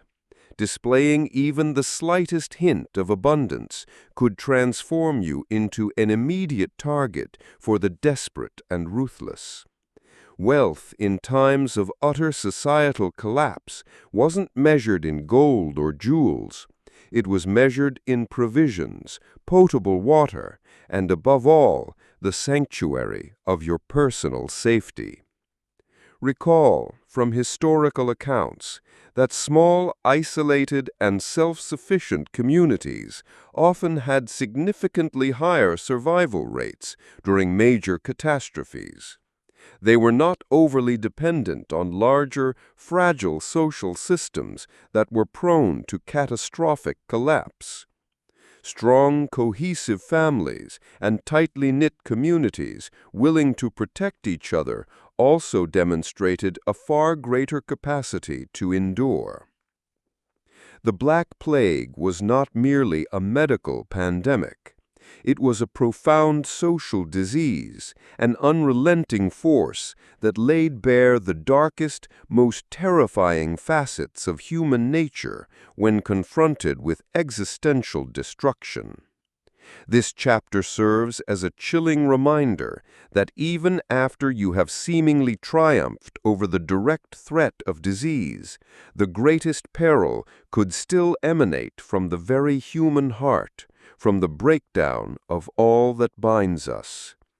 As you drift into sleep, reflect on the inherent fragility of social order and feel the profound security that comes from knowing you have prepared for the absolute worst, safeguarding yourself from both pestilence and the chaos of humankind. Isolation and community, when your best friend might be your deadliest threat. You've mastered the grim dance of plague avoidance, meticulously sidestepping contagion, rejecting quack cures, and even navigating the treacherous waters of societal collapse. You've become a silent, solitary warrior in a world overrun by death. But now consider this. What happens when loneliness, that insidious, often overlooked tormentor, begins to gnaw at your resolve? When your inherent human need for connection clashes head-on with the absolute, life-saving necessity of isolation? Who do you trust when everyone, even your dearest loved ones, could be an unwitting carrier of death? This is a profound question where the very bonds of affection could paradoxically become the fragile threads that pull you into the abyss. Let's reflect on the deep-seated human need for community and interaction in medieval society. Life was inherently communal. People lived in close-knit villages, extended families shared small homes, and daily life revolved around shared labor, markets, and church gatherings. There was no concept of individual privacy as we know it today. Dependence on neighbors was not a choice, but a necessity for survival, whether for help with the harvest, or a shared meal, or simply for companionship in a harsh world. When the Black Plague arrived, it didn't just attack individual bodies. It ruthlessly severed these very bonds, turning the bedrock of medieval existence into its most dangerous vulnerability. The cruel dilemma of connection. The plague presented a brutal, unprecedented dilemma. The very act of seeking comfort, of offering aid, of simply being near another human being became an act of profound self-endangerment. A neighbor, weakened by the disease, might reach out for help, their eyes pleading. A child, feverish and gasping, might cry for a parent's embrace. Your instinct, your very humanity, would scream at you to respond, to offer succor. But your burgeoning understanding of survival, honed by the horrors you'd witnessed, would tell you that compassion, in this context, was a luxury you could not afford, a direct path to your own demise. Consider the common responses to infection. When a family member fell ill, the natural inclination was to care for them. Spouses tended to their dying partners. Parents cradled their feverish children. Siblings nursed each other. In a society with no hospitals or public health services, this was the only way.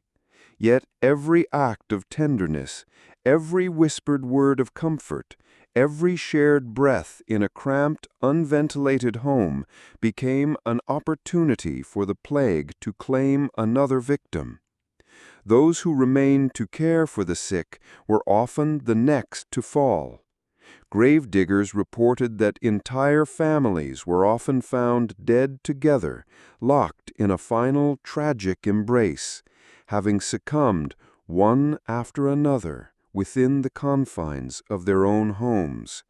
The household, once a sanctuary, became a tomb. Then there was the psychological toll. As more and more people died, the living became numb. Grief was overwhelming, but fear was paralyzing. People began to distance themselves, not just physically, but emotionally. Parents abandoned sick children. Children deserted dying parents. Friends betrayed friends, fleeing at the first sign of a cough. The bonds of trust, once so strong, snapped under the immense pressure of survival. This wasn't malice, not always. It was often pure, unadulterated terror, stripping away the veneer of civilization and revealing the raw, desperate animal beneath. The very thought of touching another person, of sharing their space, became an unbearable anxiety. Moreover, the necessity of maintaining community, even for basic functions like food production or defense, became a high-stakes gamble.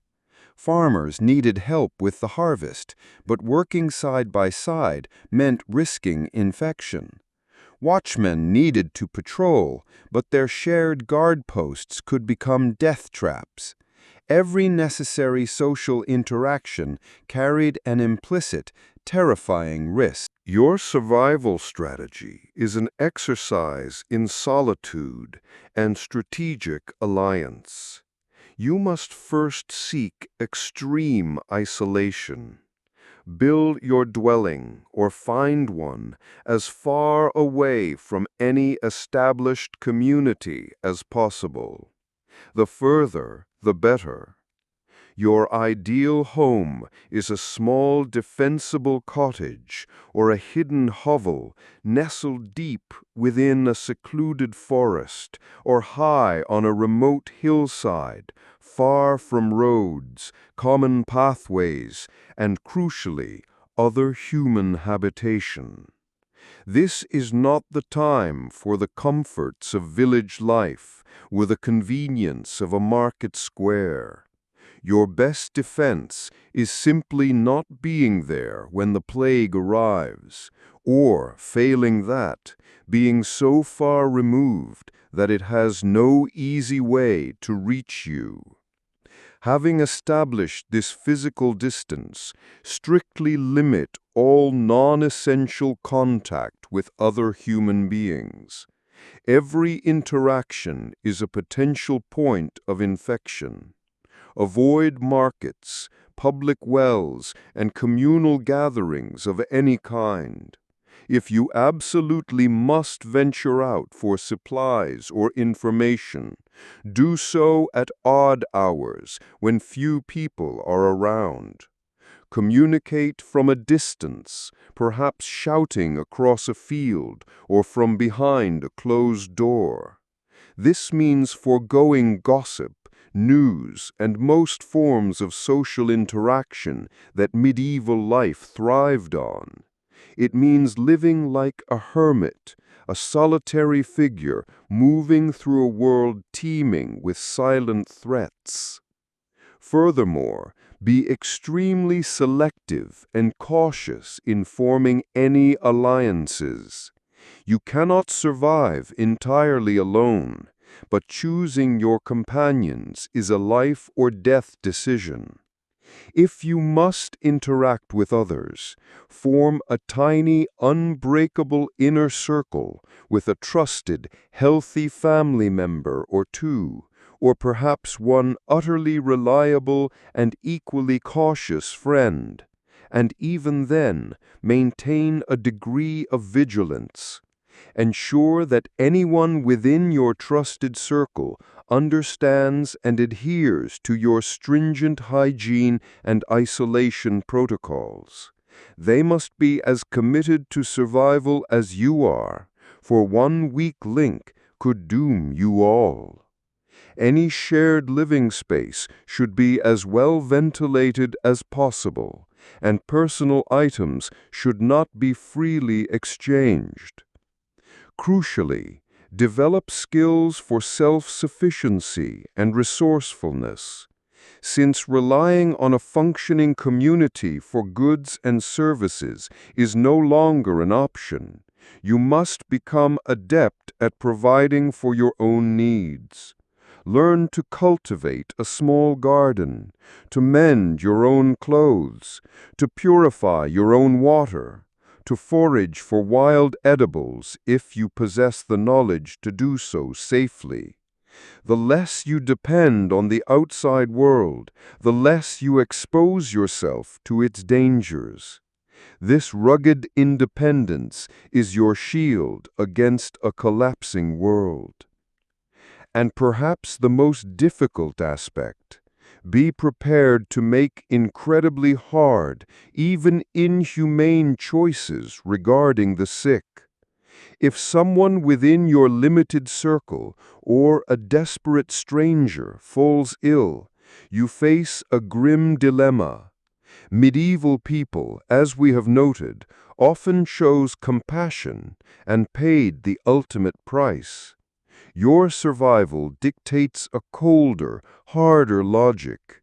You must be prepared to strictly isolate the sick, even if it means leaving them in a separate dwelling or a remote part of your own with minimal contact.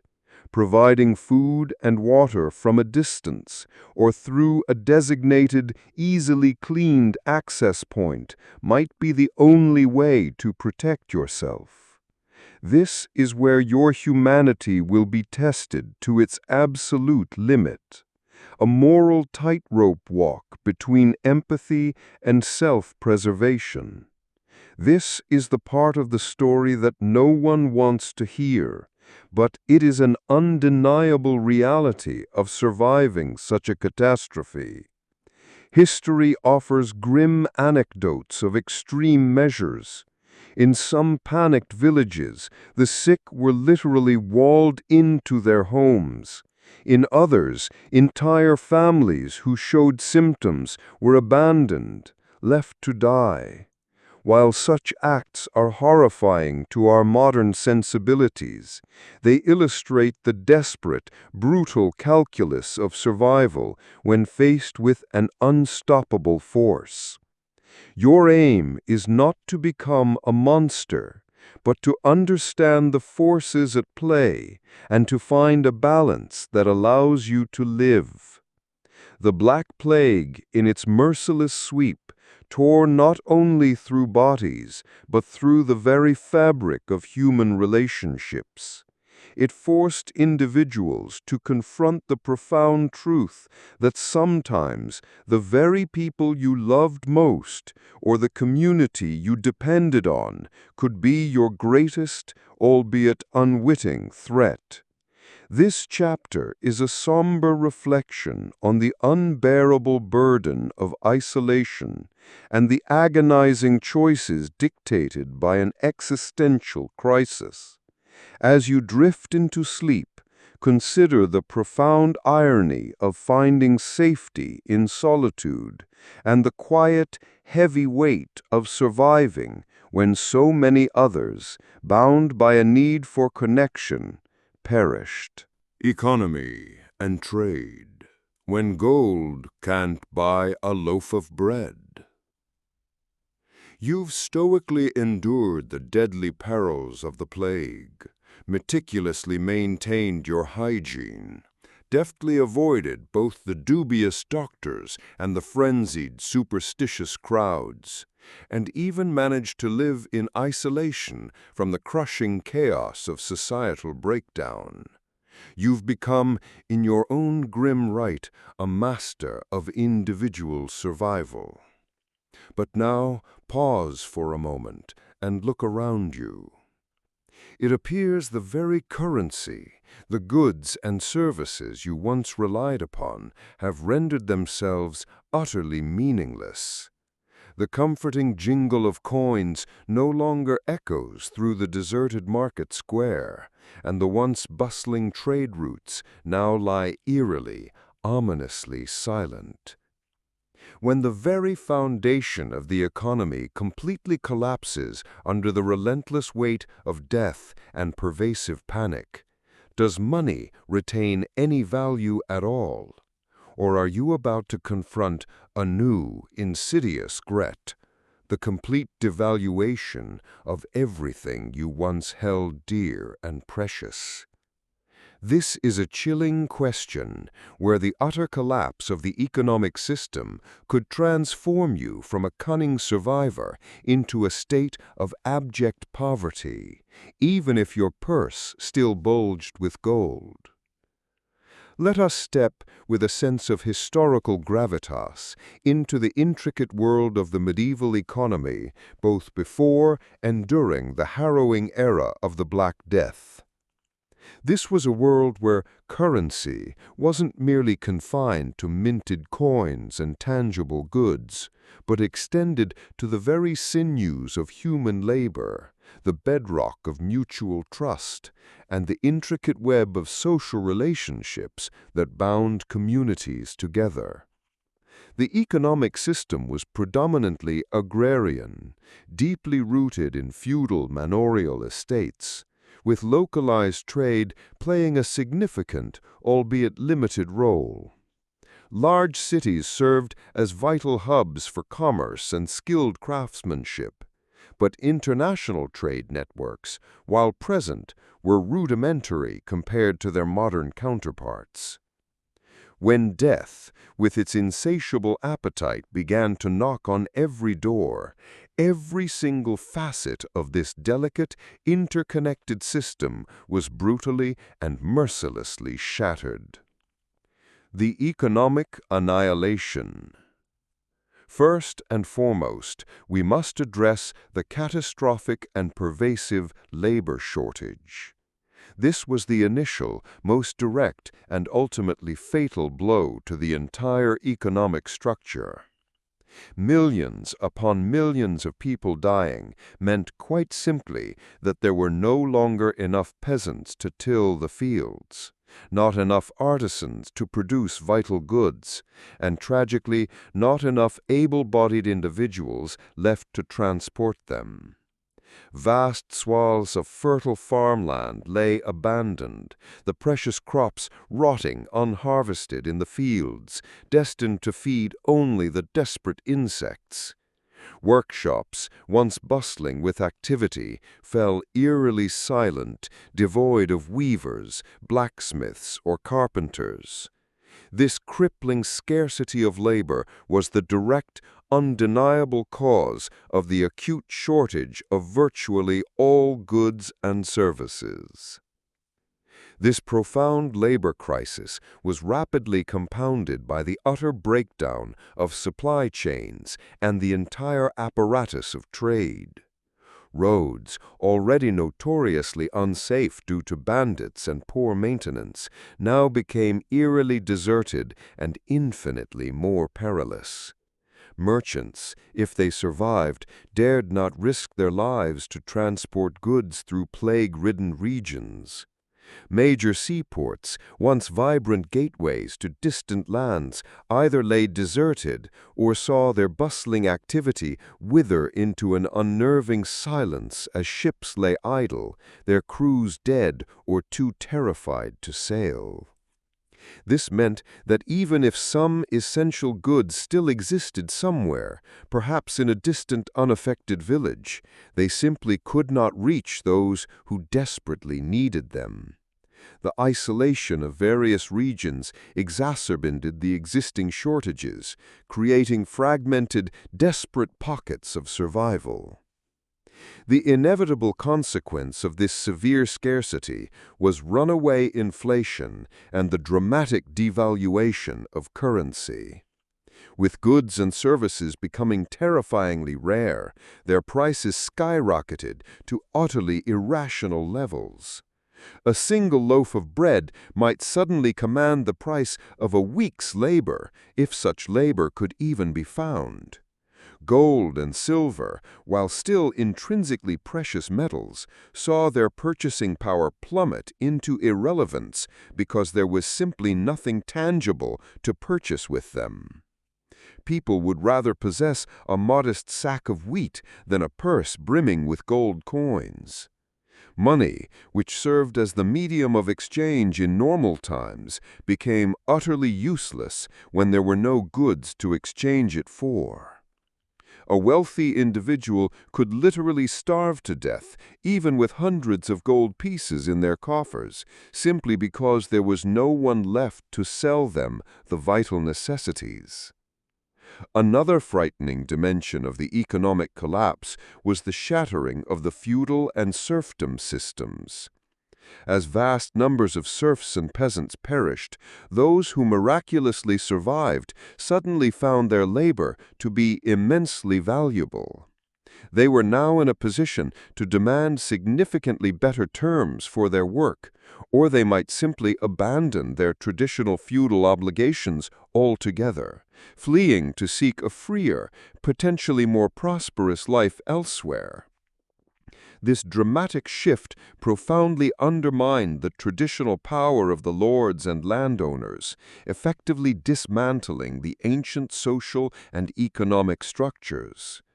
While this might eventually, in the very long term, lead to positive social change, in the immediate context of the plague, it caused immense social turmoil and severely disrupted all forms of essential production. Adding to this dire economic landscape was the rampant panic-induced hoarding. Even when some goods were nominally available, terrified individuals tended to hoard them, fearing future shortages that were almost certainly guaranteed. This created artificial scarcity, driving prices even higher and exacerbating the suffering of the majority. Any surviving merchants, often ruthless and opportunistic, might exploit the situation by hoarding available goods themselves, speculating on future price increases and selling at extortionate rates, further fueling public outrage and despair among the populace. Finally, the unavoidable collapse of financial institutions sealed the economic fate of many. Banks, if they existed beyond rudimentary forms, money lenders, and all manner of debt contracts became utterly meaningless when both borrowers and lenders perished or became utterly incapable of fulfilling their obligations. Trust in the financial system simply evaporated, bringing virtually all economic activity to a grinding halt. The elaborate dance of credit and debt, which underpins any complex economy, simply ceased to exist. Your survival strategy? Self-sufficiency and a barter economy. So then, in a world where currency had lost all meaning and the economy had vanished into thin air, what were practical steps you could take to survive? Your absolute first priority must be to become completely self-sufficient. This is the single undisputed key to surviving in a dead economy. Prioritize the production of everything you need to sustain life. Food through cultivation of a small garden or small-scale animal husbandry, clean drinking water, firewood for warmth and cooking, and rudimentary clothing. Practical survival skills honed through diligent effort would become infinitely more valuable than any hoard of gold. You would need to be your own farmer, your own hunter, your own craftsman, your own everything. Secondly, you must be prepared to transition fully to a direct barter system. Money held no intrinsic value, but a sack of grain or a warm set of clothes certainly did. Be ready to exchange any surplus goods you produce for what you desperately lack. However, such bartering must be conducted with extreme caution to minimize direct contact and the risk of infection. Perhaps you could devise a system where goods are left at a designated neutral spot, and you retreat to allow the other party to collect them, leaving their exchange item in return. This low-risk form of exchange would require a degree of mutual trust, which would be a rare and precious commodity in these desperate times. Furthermore, guard your resources with unyielding strictness. If you possessed a small garden plot, a reliable well, or any other means of sustaining yourself, consider it your most invaluable treasure. Conceal it meticulously from prying eyes and be absolutely prepared to defend it at all costs if necessary. In times of such severe scarcity and starvation, a single loaf of bread could literally be worth more than a human life, or certainly lead to the taking of one. Concurrently, avoid all non-essential travel or involvement in any lingering commercial activity. Journeying to more populated areas in search of goods would only expose you to unnecessary dangers and potential infection. Minimize your movement to the absolute bare minimum required for survival and maintain your secluded, isolated existence. And finally, prepare yourself for a life of stark simplicity and extreme hardship. The comforts and conveniences you once knew simply ceased to exist. You would be forced to learn how to live with only the most basic necessities, accepting scarcity and profound difficulty as an unavoidable part of your daily existence. Your adaptability, your resilience, and your unwavering ability to face extreme adversity would become your greatest assets, far surpassing any previous material wealth. History, grimly, shows us that in the aftermath of the Black Death, the surviving peasants and artisans found themselves in a significantly improved social and economic position, because the severe labor shortage had drastically increased the value of their work. However, this transformative process was agonizingly slow and fraught with immense suffering, offering no immediate relief or solution for those grappling with the immediate total collapse of the economic system. This chapter serves as a chilling reminder that even if you could survive the plague physically, a dead system could still bury you. As you drift into sleep, reflect on the true, fundamental value of everything, and feel the profound security that comes from knowing you have equipped yourself with the essential skills to navigate a world where gold could truly not buy a loaf of bread. Food and water. When the last meal was truly your last. You've shown remarkable fortitude, navigating every conceivable challenge, deftly avoiding the direct contagion of the plague, escaping the clutches of dubious doctors and frenzied superstitious crowds, diligently isolating yourself from societal chaos, and even miraculously surviving the brutal collapse of the economy. You have, by all accounts, become an emblem of adaptability, a testament to raw, stubborn survival. But now pause and confront the most fundamental, the most non-negotiable of concerns. the gnawing emptiness of your stomach, and the parching, desperate thirst in your throat. In a world where death has swept away nearly everything, could you possibly find enough safe food and potable water to sustain your fragile life? Or would you ultimately succumb to another insidious, invisible enemy of starvation and poisoning?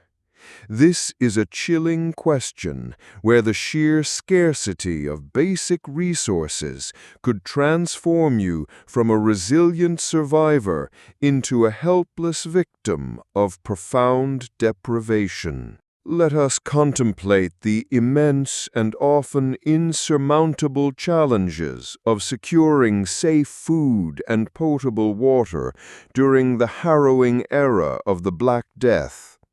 Prior to the catastrophe, the lives of medieval people were inextricably linked to the whims of the harvest, the vagaries of weather conditions, and the limitations of local supply chains.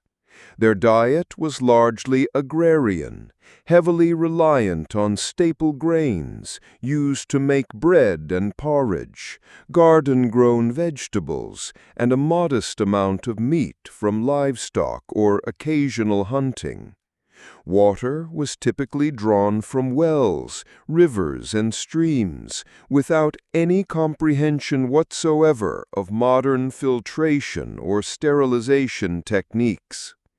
When death began its merciless sweep through the population, this already fragile system of food and water provision was catastrophically disrupted, transforming the most basic necessities into deadly luxuries. The challenges of sustenance were the first and obvious, the severe and widespread agricultural labor shortage. Millions of peasants, the very backbone of food production, either died or were too gravely ill to work, leaving vast expanses of fertile farmland abandoned and untended. Crops were left unplanted, or if they were, there were simply not enough healthy hands to bring in the harvest. Precious grains rotted in the fields, vegetables withered on the vine. This swiftly led to widespread famine, a cruel companion to the plague itself. Even those who miraculously survived the disease faced severe food insecurity, their bellies aching with persistent hunger. Grinding mills, essential for processing grain into flour, fell silent due to a lack of operators and a dwindling supply of raw material. Next, the utter collapse of supply chains and distribution networks exacerbated the already dire situation. Roads became dangerously unsafe due to bandits and lawlessness. Towns were isolated, and the scarcity of functional transportation meant that what little food remained could not reach those who desperately needed it. One region might have a meager surplus of grain, while a neighboring village literally starved to death. This disruption also profoundly affected processed or transportable foods like salted fish, cheese, or wine, items that, in healthier times, were important sources of nutrition. Fresh meat, once a luxury, became incredibly scarce due to a severe lack of surviving animal herders and butchers. Furthermore, the risk of contamination and food poisoning dramatically increased. With the disintegration of social order and basic sanitation, water sources became dangerously polluted. The decaying bodies of both humans and animals lay unburied or improperly disposed of everywhere. Human waste festered openly, all seeping into wells, rivers, and streams. Drinking untreated, unboiled water was almost a guaranteed death sentence from rampant waterborne diseases like dysentery and cholera, which would severely weaken the body and leave you even more vulnerable to the plague itself. Food, too, was unsafe. Meat not properly preserved quickly spoiled, and vegetables could become contaminated from polluted soil. The gnawing fear of dying from starvation sometimes had to yield to the more immediate terror of dying from acute poisoning. Adding to this grim tableau, widespread panic and relentless hoarding worsens the already desperate circumstances. Those individuals fortunate enough to possess any resources would instinctively hoard everything, from precious grains to stored water, making it even more difficult for others to access basic necessities.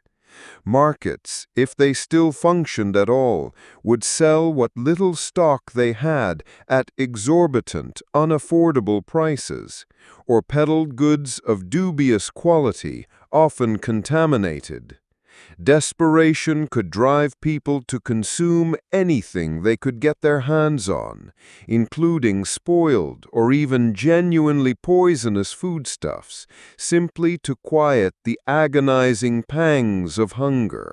Another significant issue was the drastic reduction in dietary diversity. As major staple crops suffered, people were forced to subsist on whatever meager provisions remained. This led to widespread nutritional deficiencies, severely compromising their immune systems and rendering their bodies far more susceptible to any illness, not just the plague. Scurvy, pellagra, and other deficiency diseases would have been common, silently preying on the weakened populace. Your survival strategy: personal provisioning and absolute hygiene. So then, in a world where even the most fundamental necessities of life became a brutal struggle for survival, what would you need to do to ensure you had enough safe food and potable water? Your absolute top priority was to secure a safe source of drinking water. This was the single most critical factor for short-term survival, arguably even more important than food. Seek out a clean, isolated water source, far from human habitation and potential dead bodies. A deep well was generally a much safer bet than an open river or stream. Crucially, never, under any circumstances, drink water directly from these sources. Always, without exception, boil all water before consumption, regardless of how clean it may visually appear. Boiling would effectively kill most bacteria, viruses, and parasites that cause debilitating waterborne diseases. Stockpile boiled water in clean, covered containers. Additionally, using clean, multi-layered cloth to filter out visible debris before boiling could also be helpful, though it should never be seen as a substitute for the boiling process itself. Secondly, you absolutely had to become a self-sufficient expert in food provisioning. Cultivating your own food was the best way to ensure a safe and sustainable supply. Dedicate yourself to tending a small garden plot, prioritizing essential, high-calorie crops like grains, wheat, barley if feasible, potatoes if they had already made their slow way into European diets, though they were not widely common during the height of the plague, various types of beans, root vegetables, and hardy greens. If possible, consider raising a few small animals like chickens or rabbits for eggs and meat, ensuring a constant fresh supply. Learn and master methods of food preservation, such as drying, salting, or pickling, to store provisions for the lean, non-growing months.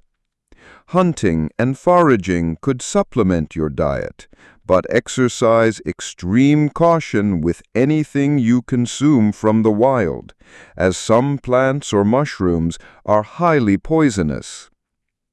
Furthermore, adhere to absolutely meticulous food and personal hygiene. Wash your hands thoroughly before and after handling any food. Cook all meat and vegetables thoroughly to eliminate pathogens. Never, ever consume food that shows any signs of spoilage or has an unusual odor.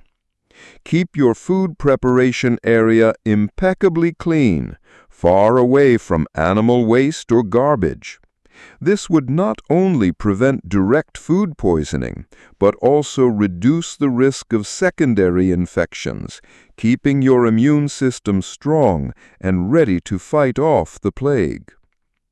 Simultaneously, avoid all public food sources and markets. These places were hotbeds of disease transmission and potential flashpoints for violence over scarce resources. Unless you had absolutely no other choice, rely solely on your own carefully managed supply. Interacting in such environments was an unnecessary and potentially fatal risk. And finally, practice extreme frugality and intelligent portion control. Regardless of how much you manage to produce, always treat every meal as precious. Ration your supply wisely to ensure it lasts as long as possible. Avoid even the slightest waste. Mentally prepare yourself for periods of severe deprivation and be willing to sustain yourself on incredibly meager, unappetizing meals. Your survival would depend not just on having resources, but on your ability to manage them sustainably and to endure prolonged hardship. History grimly illustrates that famine frequently went hand in hand with epidemics, further weakening the population and leaving them incredibly vulnerable. The Black Death caused immense direct human loss, but the ensuing famines continued to claim millions more lives, sometimes due to the sheer lack of food and water being even more devastating than the disease itself. This chapter serves as a stark reminder that even if you could physically survive the plague, the battle for mere sustenance remained a constant, brutal fight. As you drift into sleep, reflect on the fundamental, undeniable value of every drop of clean water and every single grain of food, and feel the profound security that comes from knowing you have equipped yourself with the essential skills to navigate a world where your last meal could truly be your last. Land and property, when your only property was a grave plot.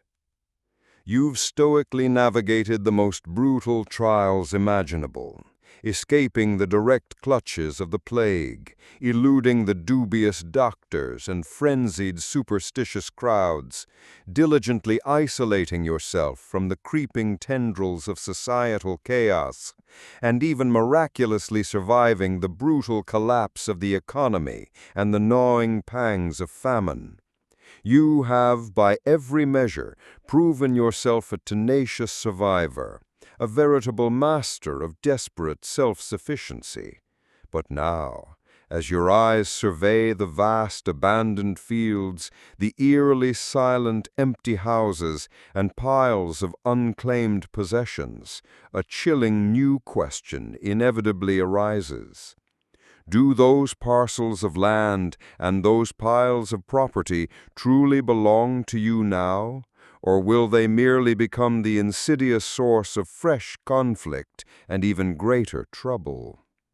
When death indiscriminately sweeps away millions, will the traditional rights of land ownership retain any semblance of respect? Or will you face yet another profound threat, the savage scramble for resources in a world where clear laws and established norms have ceased to exist? This is a disconcerting question, where the very ambiguity of ownership could transform you from a resilient survivor into a dispossessed wanderer, or even worse, a dangerous target. Let us delve into the complex, often Byzantine concept of land and property ownership within medieval society, especially when confronted with a cataclysm as utterly devastating as the Black Death. Prior to the catastrophe, land ownership was intricately defined and maintained through the labyrinthine feudal system, where lords nominally owned vast tracts of land and serfs labored upon it in exchange for tenuous protection and a portion of their produce. In urban centers, a system of individual property ownership did exist, though it too was often contingent upon the approval of ruling authorities or city councils. Law, though imperfect and often biased, nonetheless existed to formally protect these established rights. When death began its indiscriminate sweep through the population, every single aspect of this fragile, deeply entrenched system was brutally and mercilessly upended, transforming once clearly defined assets into perilous and often deadly points of contention. The anarchy of property. The first and most obvious challenge presented itself as the colossal and pervasive quantity of unclaimed property. As entire families tragically succumbed to the plague, their houses stood eerily empty, their fields lay fallow and untended, and their personal possessions were left with no clear or immediate heir. This created a colossal prize for opportunistic individuals, but simultaneously it became a potent, festering source of potential conflict and violence. An empty house wasn't just a potential shelter, it was a treasure trove of potential resources, clothing, tools, or even vital remnants of stored food. An abandoned fertile field was an open invitation to any surviving individual to begin cultivating it, regardless of whose it originally, now deceased owner, might have been. The sheer abundance of sudden opportunity ironically bred instability. This was swiftly compounded by the catastrophic collapse of the legal and administrative systems, with the unprecedented death toll claiming judges, notaries, local officials, and even many priests, who often served as meticulous record-keepers of wills and testaments. There simply was no one left to enforce inheritance laws, resolve land disputes, or maintain official records of ownership. Property boundaries became blurred, their markers often destroyed or forgotten. Existing claims to ownership were suddenly challenged, often violently. Someone could simply claim ownership of a piece of land merely because they had begun to cultivate it, utterly disregarding who it might have belonged to previously. Who would adjudicate such claims when there were no functioning courts and no one to enforce the judgments? The very concept of legal recourse withered and died. The inevitable consequence of this vacuum was a dramatic surge in land disputes and outright violence. When the rule of law was effectively suspended, brute force became the only recognizable law. Stronger individuals or more cohesive and better armed groups could easily dispossess weaker or solitary survivors of their property. Bloody confrontations and even murders became common occurrences, ignited by the desire for a fertile piece of land, a functional well, or even a simple, empty house. You might discover what appeared to be a perfect, secluded dwelling, only to find that others had also set their sights upon it, and a brutal, winner-take-all struggle could erupt, your life hanging in the balance. Furthermore, there was a monumental shift in the perceived value of land versus labor. Land, which had for centuries been the ultimate measure of wealth and status, suddenly became astonishingly abundant and paradoxically less valuable, simply because there were far too few surviving people to cultivate it effectively. Conversely, human labor, which had once been tied to the land through serfdom, became incredibly precious and highly sought after. This dramatic demographic shift profoundly altered the traditional relationship between landowners and peasants, fundamentally weakening the feudal system and granting unprecedented power and leverage to the surviving common folk. However, this tectonic shift was far from smooth. It was fraught with immense instability, fierce competition, and violent disputes as new power dynamics emerged. Another terrifying dimension was the insidious risk of property being deemed contaminated or plague-ridden. Houses where entire families had perished from the plague were often sealed off, shunned, or even deliberately burned. People were utterly terrified of lingering miasma, the perceived bad air, or simply did not wish to step foot in a place so intimately associated with overwhelming death and suffering. This deep-seated fear could render perfectly habitable properties utterly worthless, with no one daring to approach them, even if, from a modern epidemiological perspective, the risk of contagion from inanimate objects after a period of time was negligible. However, fear in those times was often far more potent than any nascent form of rational thought. Your survival strategy: secrecy, solitude, and self-sufficiency. So then, in a fractured world where the very concept of ownership became nebulous and property itself was a dangerous invitation, what should you do to protect yourself and what you considered to be truly yours? First and foremost, avoid claiming ownership of any large or conspicuously desirable properties. A beautiful, empty house in the middle of a deserted village, or a large, fertile, readily apparent field would invariably become a magnet for countless desperate eyes. Attempting to claim or occupy such highly visible assets would instantly transform you into a focal point of unwanted attention and inevitable conflict. Instead, seek out a small, inconspicuous hiding place, a humble dwelling that draws minimal notice, a place whose inherent value is too low to spark violent contention. Secondly, live in profound isolation and maintain absolute secrecy about your location. If you manage to find an abandoned house or construct a new humble shelter, employ every possible measure to keep its precise location a closely guarded secret. Avoid leaving any discernible tracks. Minimize all noise and severely limit any form of contact with the outside world. You absolutely do not want to draw attention to your property, however modest it might be. In this new, lawless reality, invisibility was your most impenetrable shield.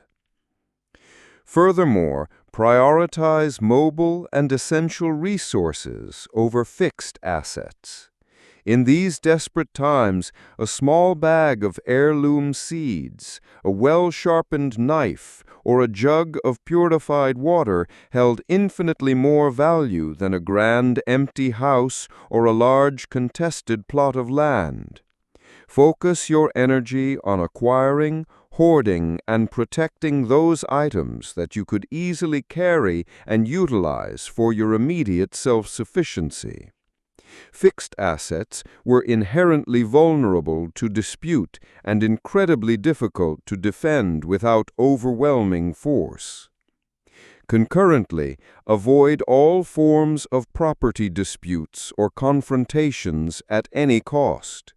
If someone attempts to claim or forcibly occupy something you are using, or even overtly stealing from you, carefully consider whether it is truly worth risking your life over. Your life, your precious improbable survival, was far more valuable than any material possession. The ability to disengage, to yield, and to seek new opportunities elsewhere was a critical survival skill in this fluid, dangerous new world. And finally, understand that the very nature of ownership had fundamentally changed. In a post-plague world, ownership was no longer defined by legal documents, ancient feudal charters, or official proclamations. It was brutally defined by your ability to physically occupy, actively use, and fiercely defend something.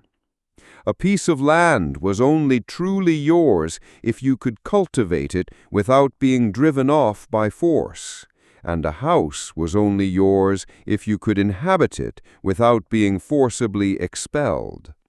This was a world where individual strength, cunning, and the raw capacity for self-defense became the grim foundation of all rights. History reveals that in the turbulent aftermath of the Black Death, there was indeed a massive redistribution of land and property, often accompanied by widespread violence and social instability. The surviving common people, particularly peasants and artisans, often found themselves in a significantly better position to acquire land and achieve greater independence. But this transformative process was a long, arduous, and frequently bloody journey, not a smooth transition. This chapter serves as a stark reminder that even after death's physical sweep had passed, the struggle to forge a new life, to claim a precarious place in a changed world, continued relentlessly. As you drift into sleep, reflect on the true, often brutal value of property in a collapsing world, and feel the profound security that comes from knowing you have protected the most important asset of all, your very own life. Diving into a medieval dream, when your breath becomes the boat. This story is drawing to a close, but your journey is just beginning. I will guide you to a new space, a place of safety and tranquility. Take a deep breath, not the scent of wildflowers or old books, but the scent of everyday medieval life, now filtered through the misty veil of memory. Close your eyes and listen. Take a warm sip of tea and let your eyelids gently close. Imagine the faint light of early morning streaming through a small arched window, casting a soft golden streak on the cold stone floor. Take another deep breath, feeling the scent of dried herbs in the air, mingling with the smell of soot, from a long-extinguished fireplace, a scent of ancient peace. Imagine yourself strolling through a small garden hidden behind the stone walls of a castle, where only the rustling of leaves and the chirping of birds can be heard. Listen to the footsteps on the hardened ground, the distant fading sound of horse hooves, and the solemn church bells marking the hour, echoing in the vast space, lulling you into a deep sleep. Every sound, every scent is a part of this peaceful tableau, guiding you into a dream.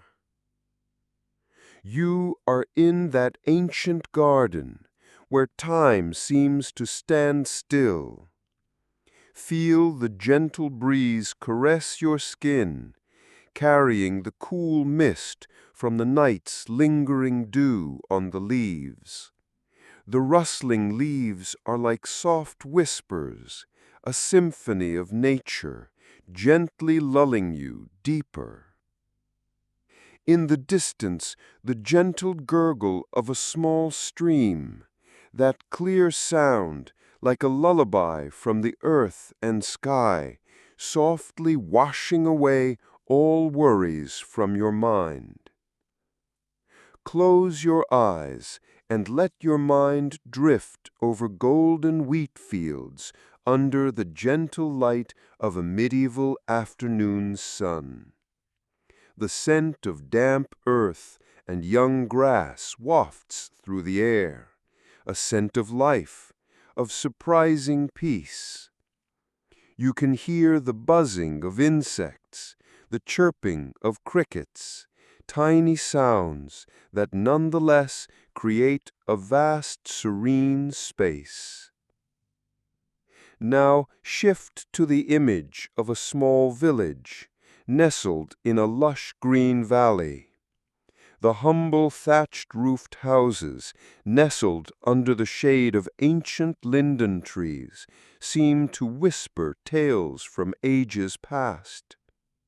The air here is so fresh, the scent of wood smoke drifting from stone chimneys, a warm and familiar aroma. The distant barking of dogs and the laughter of children have gradually faded, giving way to the profound silence that blankets the village like a thick comforter. Imagine yourself sitting by the window of an ancient monastery, candlelight flickering, casting shadows on moss-covered stone walls. You can hear the steady, resonant chanting of the monks, a sound echoing in the space, bringing absolute tranquility and peace. The scent of beeswax and old paper mix in the air, transporting you to an era where silence was the most precious commodity. Your breathing is slowing, becoming deeper and more regular. Each exhale is a worry dissolving. Each inhale is a breath of fresh, cool air filling your body.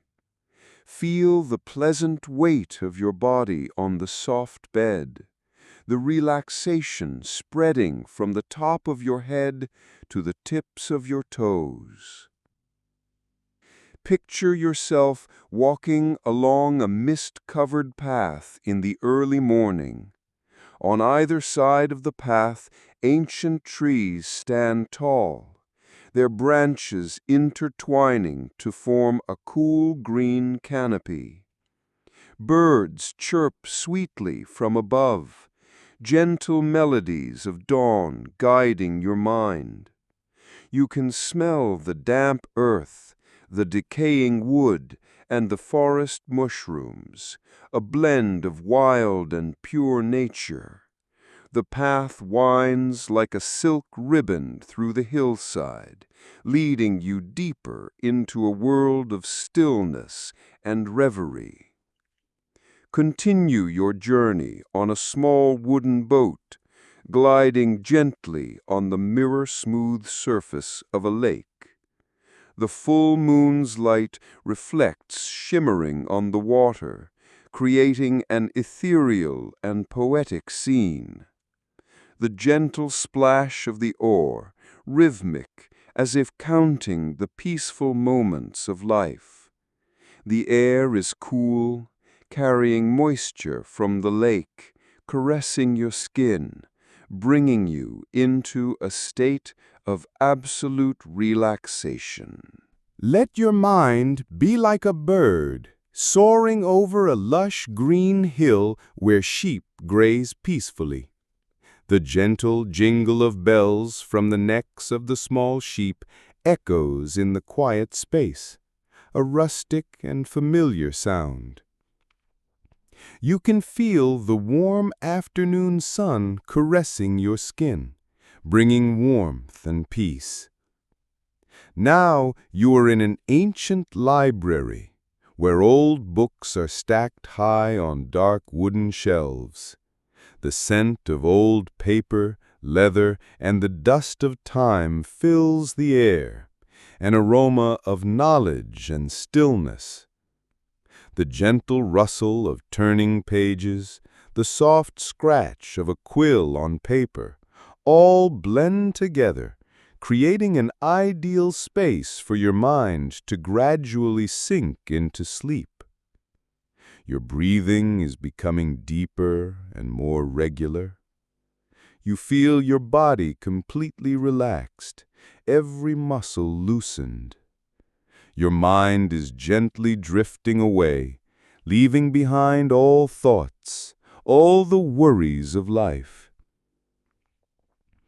Imagine yourself lying on a green meadow under a starlit sky. The stars twinkle like diamonds on a black velvet canvas, a grand and peaceful sight. The gentle rustle of the wind through the treetops, the crickets chirping, all contribute to a soft symphony, lulling you into a deep sleep. You are floating down a calm river, with willow trees lining both banks, their branches dipping into the water. The gentle sound of the flowing water, the rustling of leaves overhead, all are sounds of absolute peace. You feel yourself drifting, merging with the flow of the dream. Now bring your mind back to your breath. Inhale, exhale gently and steadily. Each breath is a step into the world of dreams, a place where all worries disappear, leaving only peace. You are lying in a cozy room, the fire from the fireplace dancing on the walls. The faint scent of burning wood wafts through the air, an aroma of warmth and safety. The gentle crackle of logs, the wind whistling outside the window, all make you feel enveloped, protected. Now you are drifting into a zero-gravity space where all pressure vanishes. Your body feels weightless, your mind serene. You're slowly sinking into sleep, a truly good, deep sleep where beautiful dreams await. Your breathing continues, steady and gentle. You feel as though you are being cradled, embraced by the peace of the night. Allow yourself to completely relax, letting all tension dissolve. The distant church bells, the rustling of the wind through the trees, all become part of this lulling symphony. You are sinking deeper and deeper into sleep. All worries, all troubles are left behind. Only peace, stillness, and a truly good sleep are now embracing you. Imagine a river of light flowing through your body, washing away all tension, all fatigue. This river carries relaxation, peace, guiding you to a shore of dreams. You are floating along that current, gently and serenely. Take one last deep breath and let yourself completely surrender. You are safe. You are at peace. Deep sleep is calling you. May you have beautiful dreams and a truly restful night. Our story has gently concluded, fading into the night, much like finishing an old book. All messages have been softly whispered. Now put your screen down, pull up your warm blanket, and let your mind relax to sink deeply into peaceful sleep. If you wish to linger a little longer, you may let these final images guide you. Thank you for joining and listening.